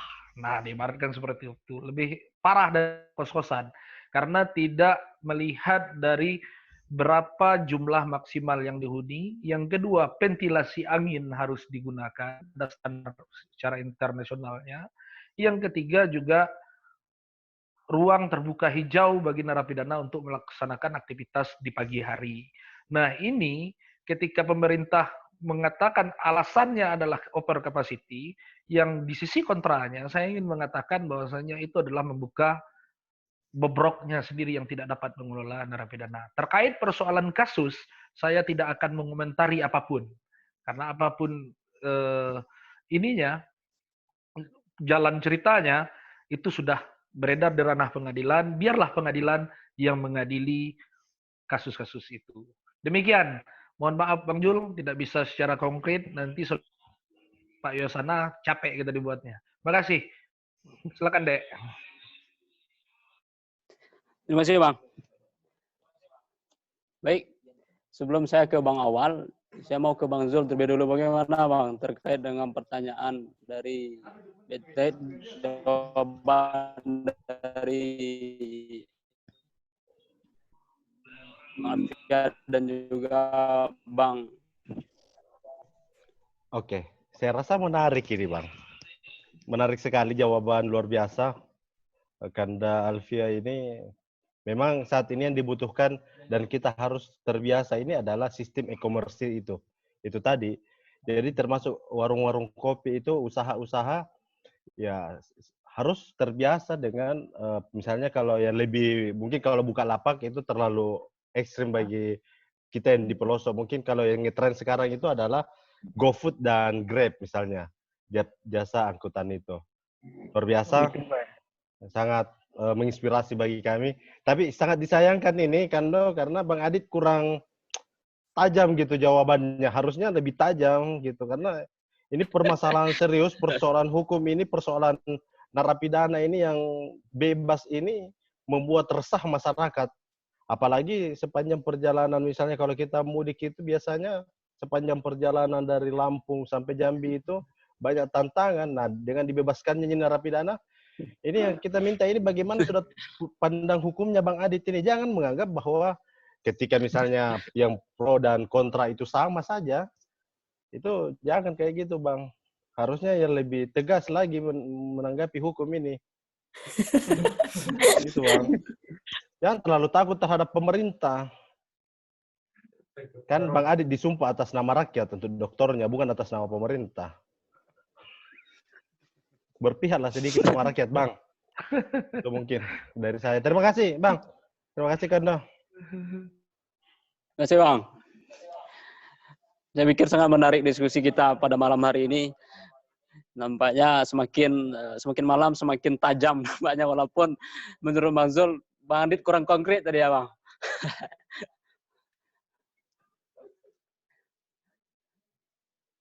Baik. Sepertinya sudah masuk pertanyaan yang kedua dari teman kita ini.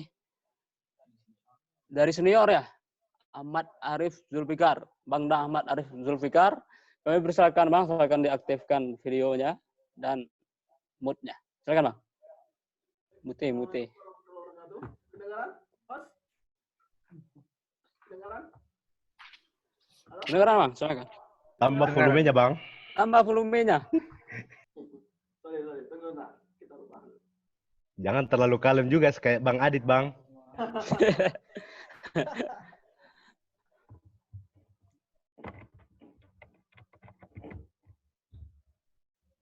Baik, Assalamualaikum warahmatullahi wabarakatuh. Waalaikumsalam warahmatullahi wabarakatuh.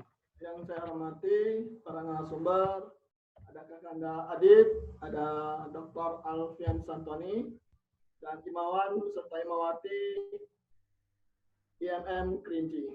Baik, saya ingin sedikit, sebelum saya memberikan pertanyaan, saya sedikit ingin menyampaikan pernyataan terutama di beberapa hal, baik itu hukum maupun ekonomi. Nah, untuk di bidang hukum dan ekonomi secara keseluruhan, saya belum ada melihat tindakan kerjasama di antara dua wilayah ini.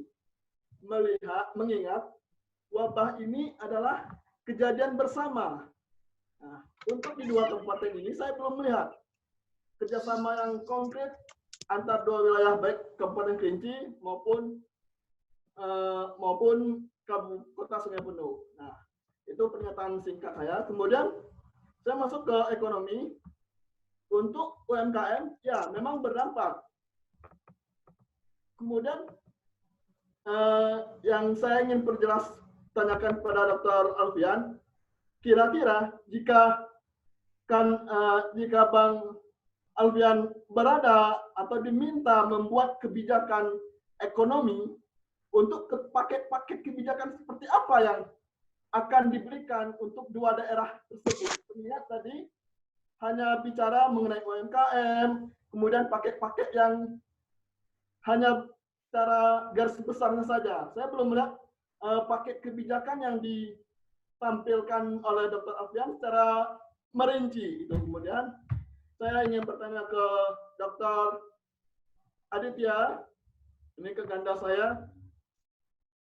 Saya belum melihat sejauh mana pandangan ke ganda Aditya mengenai Perpu nomor 1, baik itu di pasal 27, ayat 1, ayat 2, maupun seterusnya. Kemudian Perpu nomor 2 tahun 2020, bagaimana seharusnya sikap pemerintah dalam implementasi Perpu tersebut. Terima kasih. Halo, Bang. Oke. Oke. Ya. Terima kasih Bang Arif yang sudah bertanya. Bang Ahmad Arif Zulfikar, luar biasa pertanyaannya tadi. Oke, saya langsung saja ke Bang Antos untuk menanggapi pertanyaan dari Bang Da tadi mengenai jikalau Bang Antos diminta untuk membuat kebijakan di sektor ekonomi, kebijakan apa yang akan Abang tetapkan? Silakan Bang. Kira-kira seperti itu yang bisa saya tangkap. Ya, terima kasih moderator. Ini pertanyaan Dido Ahmad Arif Zulkifli ini Bahayo nih, mudah-mudahan kita bisa jadi wali kota, bisa. Ya. Amin. Menerapkan paket nih kebijakan. Ya, memang saya setuju dengan Dindo Muhammad awal tadi. Nah, berarti kita mungkin membuat suatu buah grand theory lah. Nah, grand theory ataupun tinta biru lah untuk pemerintah daerah. Tapi untuk grand design yang pastinya ya otomatis kan mereka lah yang akan membuatnya. Namun sebenarnya kondisi hari ini semua kita tidak memprediksi, Dindo, karena dia datang tanpa memberitahu, dia menyebar begitu cepat, jadi kita memang kelabakan. Nah, kalau mungkin kalau Dindo pun jadi gubernur ataupun jadi wali kota atau bupati juga gagap dengan kondisi hari ini. Namun mungkin bagi kita berdasarkan pemahaman dan juga teori yang kita gunakan, berarti semuanya pasti ada solusi ataupun ada inovasi yang harus kita buat. Berarti paket-paket kebijakan apa yang perlu kita lakukan? Tadi mungkin Dindo Zulkarnain mungkin juga jelas menyatakan mungkin secara umumnya mungkin kita harus memberdayakan GoFood ataupun Gojek dan sebagainya untuk digitalisasi ini. Namun kita juga perlu kearifan lokal. Nah, kearifan lokal mungkin di Jambi Gojek apalagi Grab itu bisa diterima. Tapi di Kerinci nah ini jadi masalah. Jadi masalah itu kearifan lokal kita. Pernah kita adakan itu. Karena kita tahu betul orang yang mengadakan itu malah disetroni rumahnya, didemon oleh ojek-ojek pangkalan. Nah, itu kan juga jadi kearifan lokal yang harus kita hormati. Memang paket-paket kebijakan apa yang perlu kita lakukan? Di sini kalau seandainya pemerintah memang ingin kondisi ekonomi UMKM ini berubah, memang yang pertama sekali paket yang dilakukan adalah oleh dinas terkait itu melakukan satu buah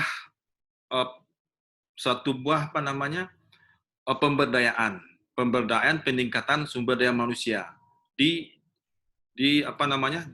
seluruh UMKM yang ada di Kabupaten Kerinci khususnya. Karena UMKM ini kan banyak home industri yang berbeda-beda. Seperti Dindo Azul tadi mungkin di industri kopi. Dan juga ada industri jahitan, dan juga banyak industri kerajinan dan lain sebagainya. Nah, ini yang perlu kita bina. Berarti paket yang perlu dilakukan itu adalah pembinaan. Nah, pembinaan ini saya rasa untuk saat ini juga susah kita lakukan karena kita tidak boleh melakukan berkelompok karena kita terbatas dengan social distancing tadi. Mungkin memang bagaimana pemerintah untuk saat ini paket yang perlu sangat dibutuhkan oleh UMKM sekarang itu adalah bagaimana mensubsidi. Nah, mensubsidi daripada kebutuhan UMKM. UMKM saat ini mungkin tidak bisa melakukan aktivitas-aktivitas yang memang usahanya bergerak di bidang seperti buka KP. Nah, otomatis kan dilarang. Jadi paket yang perlu dilakukan pemerintah itulah mendorong UMKM untuk menyediakan kebutuhan primer. Nah, itu yang didorong oleh pemerintah. Berarti memberi suatu buah, apakah izin usaha, apakah peluang untuk membuka usaha di bidang penyiapan daripada kebutuhan primer seperti beras, seperti garam, seperti anggaplah di Kerinci karena telur dan juga bawang merah itu susah dan harganya mahal. Nah, ini UMKM yang didorong untuk melakukan membuka pasar, bisa mendatangkan bawang, bisa mendatangkan garam misalnya, bisa mendatangkan telur dari daerah luar, agar mereka bisa berkontribusi untuk meningkatkan ekonomi UMKM itu sendiri.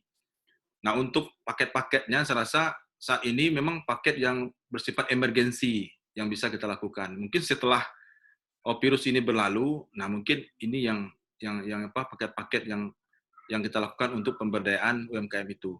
Kalau sekarang, saya rasa dengan kondisi hari ini, karena keterbatasan kita untuk melakukan aktivitas, ya otomatis susah. Jadi sekarang memang paket yang lebih pas, itu bagaimana pemerintah mendorong UMKM ini untuk bergerak di bidang usaha menyiapkan kebutuhan primer. Nah, itu yang lebih pas. Gitu. Terima kasih, Dindo Ahmad dan moderator. Terima kasih, Bang, sudah menjawab pertanyaan dari Bang Ahmad Arif. Selanjutnya saya ke Bang Aditya Diar, selaku pakar hukum. Bang, silakan Bang. Pertanyaan dari Bang Arif. Terima kasih, Dek. Ini sebenarnya makin malam makin seru saja diskusinya. Bahwasanya memang benar, Perpu nomor 1 tahun 2020 yang kemudian disahkan menjadi Undang-Undang nomor 2 tahun 2020 yang saat ini juga lagi digugat di Mahkamah Konstitusi. Jadi yang ditanyain ini adalah yang sedang berperkara semua ini, mulai dari pertanyaan Bang Zulkarnain tadi berperkara di pengadilan negeri, yang ditanya Pak Ahmad Arif ini yang berperkara di Mahkamah Konstitusi. Waduh, dari segi apapun sebenarnya tidak elok dan tidak baik untuk menilai perkara yang sedang berlangsung. Ketika putusannya itu tidak apa-apa dikomentari. Atau sebelum perkara itu dimasuki ke dalam pemeriksaan pengadilan atau mahkamah, itu boleh untuk disoroti atau dikomentari. Jika lagi diproses, itu dari sudut advokat kode etik, dari sudut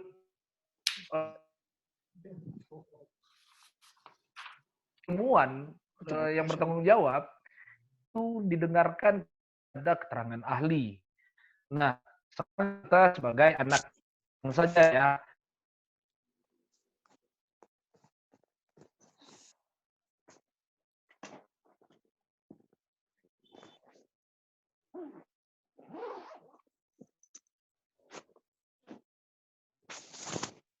di dalam Perpu nomor 1 tahun 2020 memang harus diakui adanya dalam tanda petik sindikat mafia politik tingkat tinggi. Apapun ceritanya, penggunaan dana anggaran negara itu harus dapat dipertanggungjawabkan hukum. Dan klausul adanya yang merupakan dana yang digunakan hal penyelamatan atau penggunaan dalam penanggulangan COVID-19 ini bukan merupakan kerugian keuangan negara, pemerintah seharusnya tidak dapat menafsirkan demikian. Karena yang bisa menafsirkan demikian adalah Mahkamah Konstitusi itu sendiri.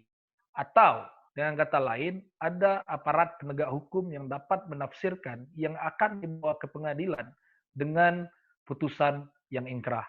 Nah, saat ini keberadaan pasal 27 itu menjadi dilema atau menjadi problem yang sangat krusial. ada celah-celah yang bisa digunakan untuk menyelundupkan, dalam ini bahasa ini ya, bahasa jalanan saja ya, untuk menyelundupkan keuangan negara yang secara tidak sah. Ini merupakan potensi yang sangat besar tanpa harus adanya pertanggungjawaban. Klausul itu ketika kita baca secara konkret, ini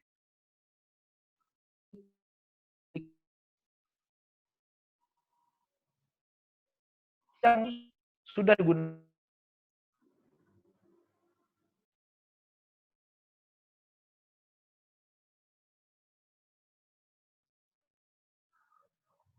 berkaca dari pengalaman yang sudah-sudah,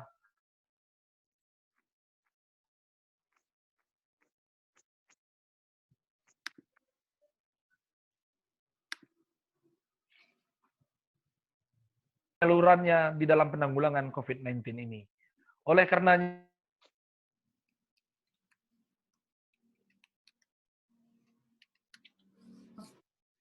penanggulangan COVID ini sangat dibutuhkan, terutama terhadap apa yang disampaikan oleh saudara Muhammad awal tadi, penggunaan anggaran itu sendiri.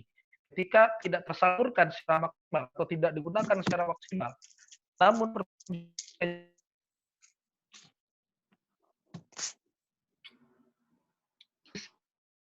kaitannya dengan tindak pidana korupsi. Inilah mengapa saya mengatakan pasal 27 ini adalah yang bertentangan dengan anti korupsi atau penegakan anti korupsinya tidak hidup di sana. Lebih cenderung untuk disalahgunakan atau power turn to corrupt. Demikian, Adinda Dedek. Yang lainnya silakan untuk didiskusikan lagi. Terima kasih.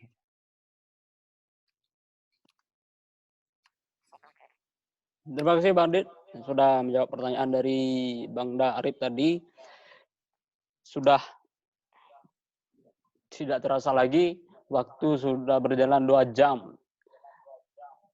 Nah, sebelum saya ke pemateri untuk closing statement, saya ke Bang Arif dulu, mungkin ada tanggapan mengenai jawaban dari narasumber kita tadi. Silakan Bang Arif.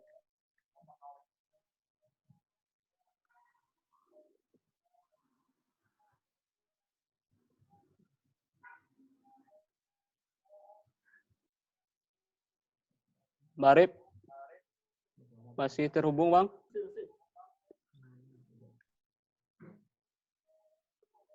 Masih.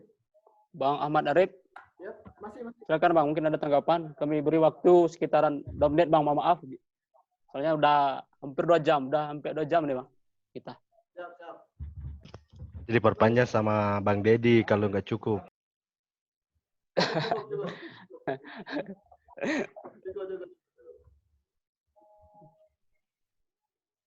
Cukup.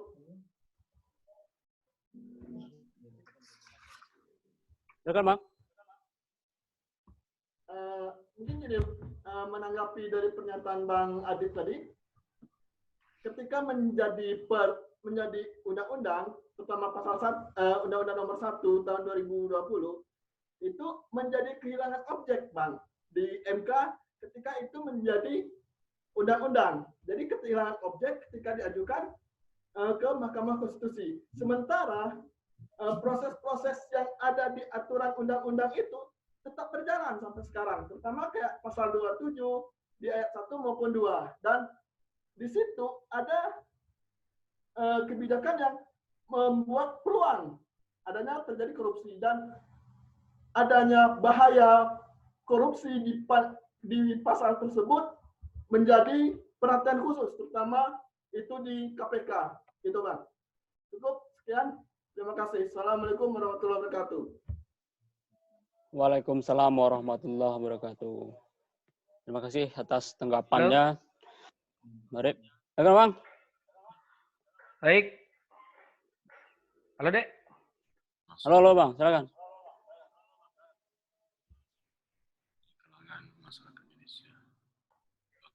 Halo. Halo Bang. Langsung ya. Mengingat Ya, waktu langsung ya. aja. Ingat waktu. Ya, benar apa yang disampaikan bahwasanya ketika menjadi objek sengketa atau objek gugatan dari Mahkamah Konstitusi ke Mahkamah Konstitusi itu sendiri adalah Perpu nomor 1 tahun 2020. Namun saat ini Perpu tersebut telah menjadi Undang-Undang nomor 2 tahun 2020. Ini menjadi persoalan ketika dalam bahasa hukumnya ada namanya error in object. Error in object itu adalah kesalahan gugatan yang diajukan oleh para pemohon. Nah, dalam artian demikian, saya tidak mengatakan bahwasanya gugatan akan ditolak, tetapi saya lebih memilih kata-kata gugatan berpotensi untuk ditolak. Nah, ini beda ya, berpotensi, karena yang memutuskan itu kan bukan secara pribadi bukan kita, karena berpotensi untuk ditolak. Nah, terkait perkembangannya, bagaimana dengan penerapan pasal 27? Apakah dengan penerapan pasal 27 ketika error in objectio itu dikabulkan atau ditolak oleh Mahkamah Konstitusi itu tetap digunakan? Nah, jawabannya pasti sah. Sepanjang belum ada pembatalan terhadap suatu peraturan perundang-undangan yang berlaku, maka peraturan perundang-undangan tersebut masih dianggap sah dan berlaku.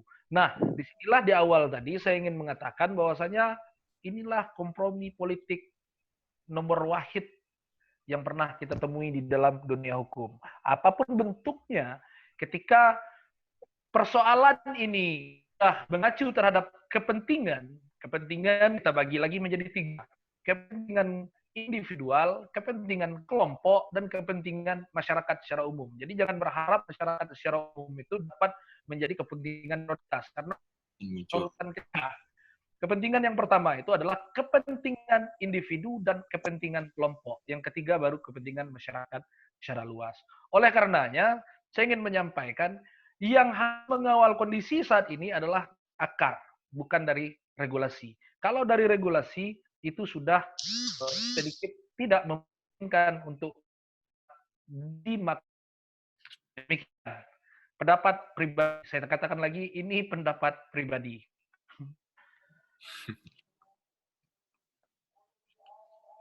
Siap, Bang. Terima kasih atas pemaparannya, Bang Aditya.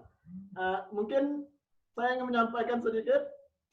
Besar harapan saya, terutama Imawan maupun Imawati di Kabupaten Kerinci maupun Kota Sungai Penuh, ini mengawal proses-proses yang terutama undang-undang yang sedang banyak-banyaknya digolokkan gitu loh, terutama undang-undang minerba dan segala macam. Dan jangan lupa untuk Imawan dan Imawati di Kabupaten Kerinci, jangan sampai adanya parsel berupa bentuk korupsi di tengah pandemi COVID-19. Sekian pernyataan dari saya. Assalamualaikum warahmatullahi wabarakatuh. Siap, Bang. Terima kasih, Bang Ahmad. Itu kebijakan-kebijakan yang sudah ditetapkan, kami selaku PCMM Kabupaten Kerinci harus selalu mengawal dengan tetap berpegang pada nilai kemasyarakatan. Baik, mengingat waktu, kami langsung saja kepada narasumber dan juga penanggap untuk memberikan closing statement. Pertama, kami berikan kepada Bang Antos. Terima kasih. Bang Antos. Terima kasih, moderator. Ya, sesi ini memang sesi terakhir, karena jam kita juga telah menunjukkan jam 10 lewat ini. Ya. Bila saya mungkin cuma menyampaikan bahwasanya pandemi COVID-19 atau virus corona tidak kita pungkiri telah menjadi momok yang menakutkan dan permasalahan hidup yang melemahkan di kalangan masyarakat Indonesia umumnya, Provinsi Jambi, dan juga Kabupaten Kerinci dan Kota Supenuh khususnya. Bahkan di seluruh dunia pun juga terjangkit. Bukan hanya tentang kekhawatiran soal penularannya, namun juga soal efek ekonomi sosial yang kita rasakan. Mengancam segala sendi kehidupan. Ditambah pekerjaan kian sulit untuk dicari, harga-harga kebutuhan tinggi, angka pengangguran bertambah begitu drastis, kejahatan muncul, karena tadi Bung Adit sampaikan gemboknya terbuka, muncul lagi karena dalam gembok, keluar gembok, demi sesuap nasi. Nilai-nilai yang semestinya dijunjung dan dijaga tidak ditelani lagi. Tentunya kita sebagai orang yang beriman harus merenungi kembali akan apa yang Allah SWT berikan kepada hambanya ini, tidak lain untuk menguji keimanan dan kekhawatiran kita untuk tetap bertakwa dan bertawakal kepadanya. Dan juga saya berharap fokus daripada GMM adalah mengawal daripada kebijakan pemerintah, terutama tentang pengelolaan dana. Yang kedua, kita dorong pemerintah untuk memperhatikan daripada keberlangsungan daripada UMKM di Kabupaten Kerinci khususnya. Sekian, terima kasih. Assalamualaikum warahmatullahi wabarakatuh.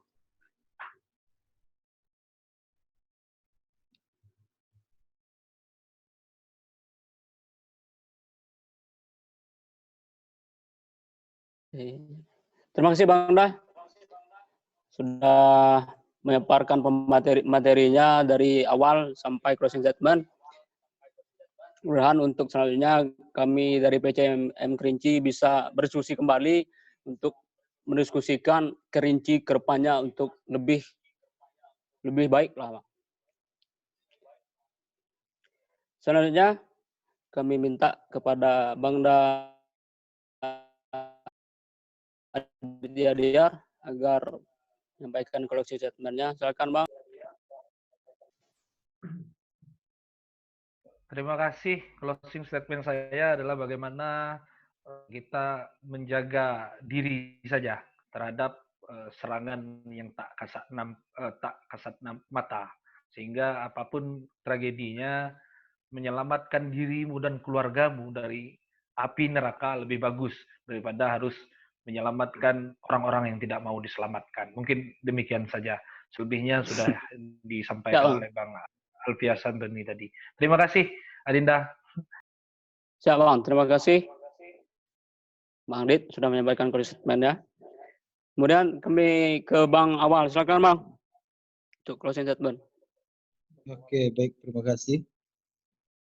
Rupanya nampaknya kita juga dipantau ini, Bang Mukhtaridi juga menyimak diskusi kita pada saat sekarang ini. Posisi beliau bersama dengan Bang Adit itu.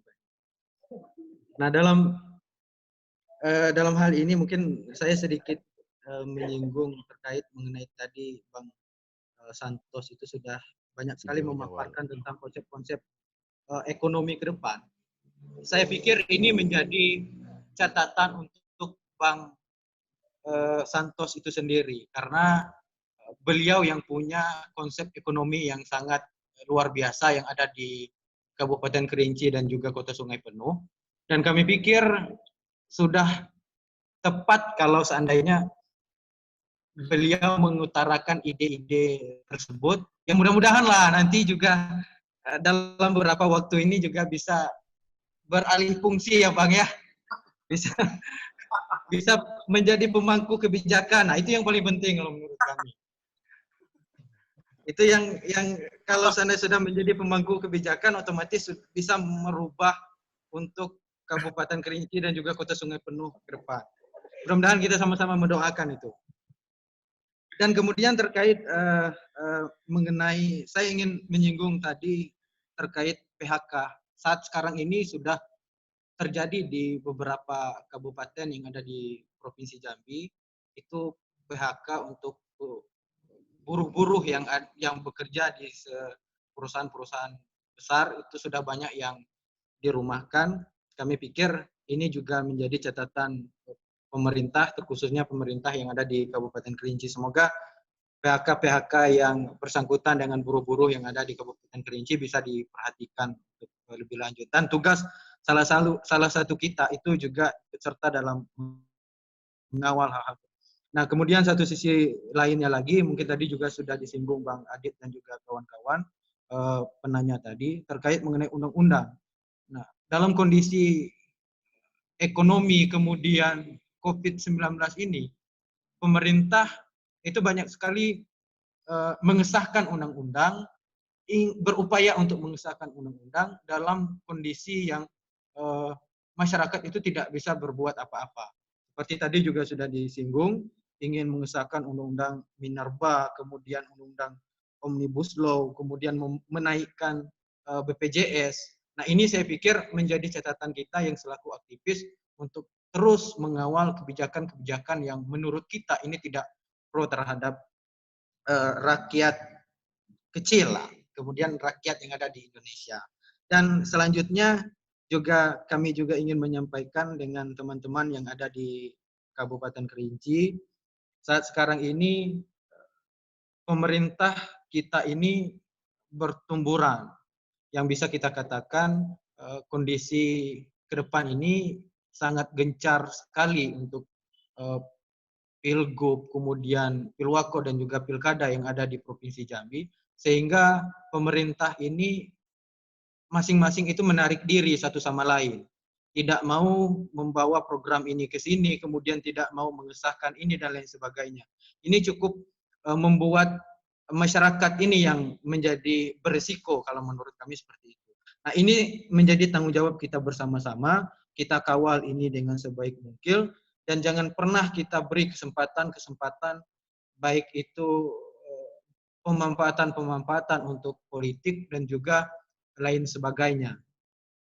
Bersama-samalah kita mengawal dengan kebijakan-kebijakan yang tidak pro rakyat, kita tolak, kemudian yang memang pro terhadap rakyat, mungkin kita akan sama-sama ikut serta dalam mendukung hal tersebut. Kami pikir itu yang bisa kami sampaikan, dan juga terkait mengenai kondisi positif corona yang ada di Provinsi Jambi ini sudah tidak main-main lagi. Tercatat kemarin saya lihat itu sudah 84. Kami pikir ini bukan kondisi yang harus kita diam 1000 bahasa, tapi kita terus menyuarakan kepada pemerintah untuk segera berbuat yang terbaik untuk rakyat Provinsi Jambi dan juga Kabupaten Kerinci itu sendiri. Dan kita juga semuanya untuk dapat menjaga kesehatan dengan sebaik mungkin, dan juga mumpung tinggal 4 hari lagi ini kalau kurang lebih kita melaksanakan Lebaran, kami mengucapkan mohon maaf lahir dan batin. Terima kasih. Billahi fisabilillah haq fastabiqul khairat. Wassalamualaikum warahmatullahi wabarakatuh. Waalaikumsalam warahmatullahi wabarakatuh. Terima kasih kepada seluruh narasumber, penanggap, sudah memberikan closing statement-nya dan juga sudah menempatkan waktu berdiskusi dengan kami selaku PCMM Kerinci dan teman-teman yang bersempatan diskusi pada malam hari ini. Kemudian kepada senior-senior, Bang Zul, Bang Arif, terima kasih Bang sudah bersempatan hadir pada malam hari ini. Mudah-mudahan setelah corona kita bisa bertatap muka, mendiskusikan, lalu mentransformasikan apa yang layak kita transformasikan. Terima kasih sekali lagi. Saya ada beberapa hal yang ingin saya sampaikan yang perlu kami garis bawahi selaku PCMM Kerinci. Pertama, saya coba kutip perkataan filsuf pada abad 18-19, bahwasanya dia mengatakan dunia itu bukan hanya untuk didefinisikan, tapi untuk dirubah atau berilah perubahan. Dari bentuk diskusi hari ini, kami harap PCMM Kerinci dan teman-teman yang ikut hari ini bisa membuat perubahan tentunya. Dan yang kedua, kita berharap COVID-19 ini segera berlalu, kita bisa bertemu tentunya, dan melampiaskan rindu-rindu yang tertunda. Terima kasih.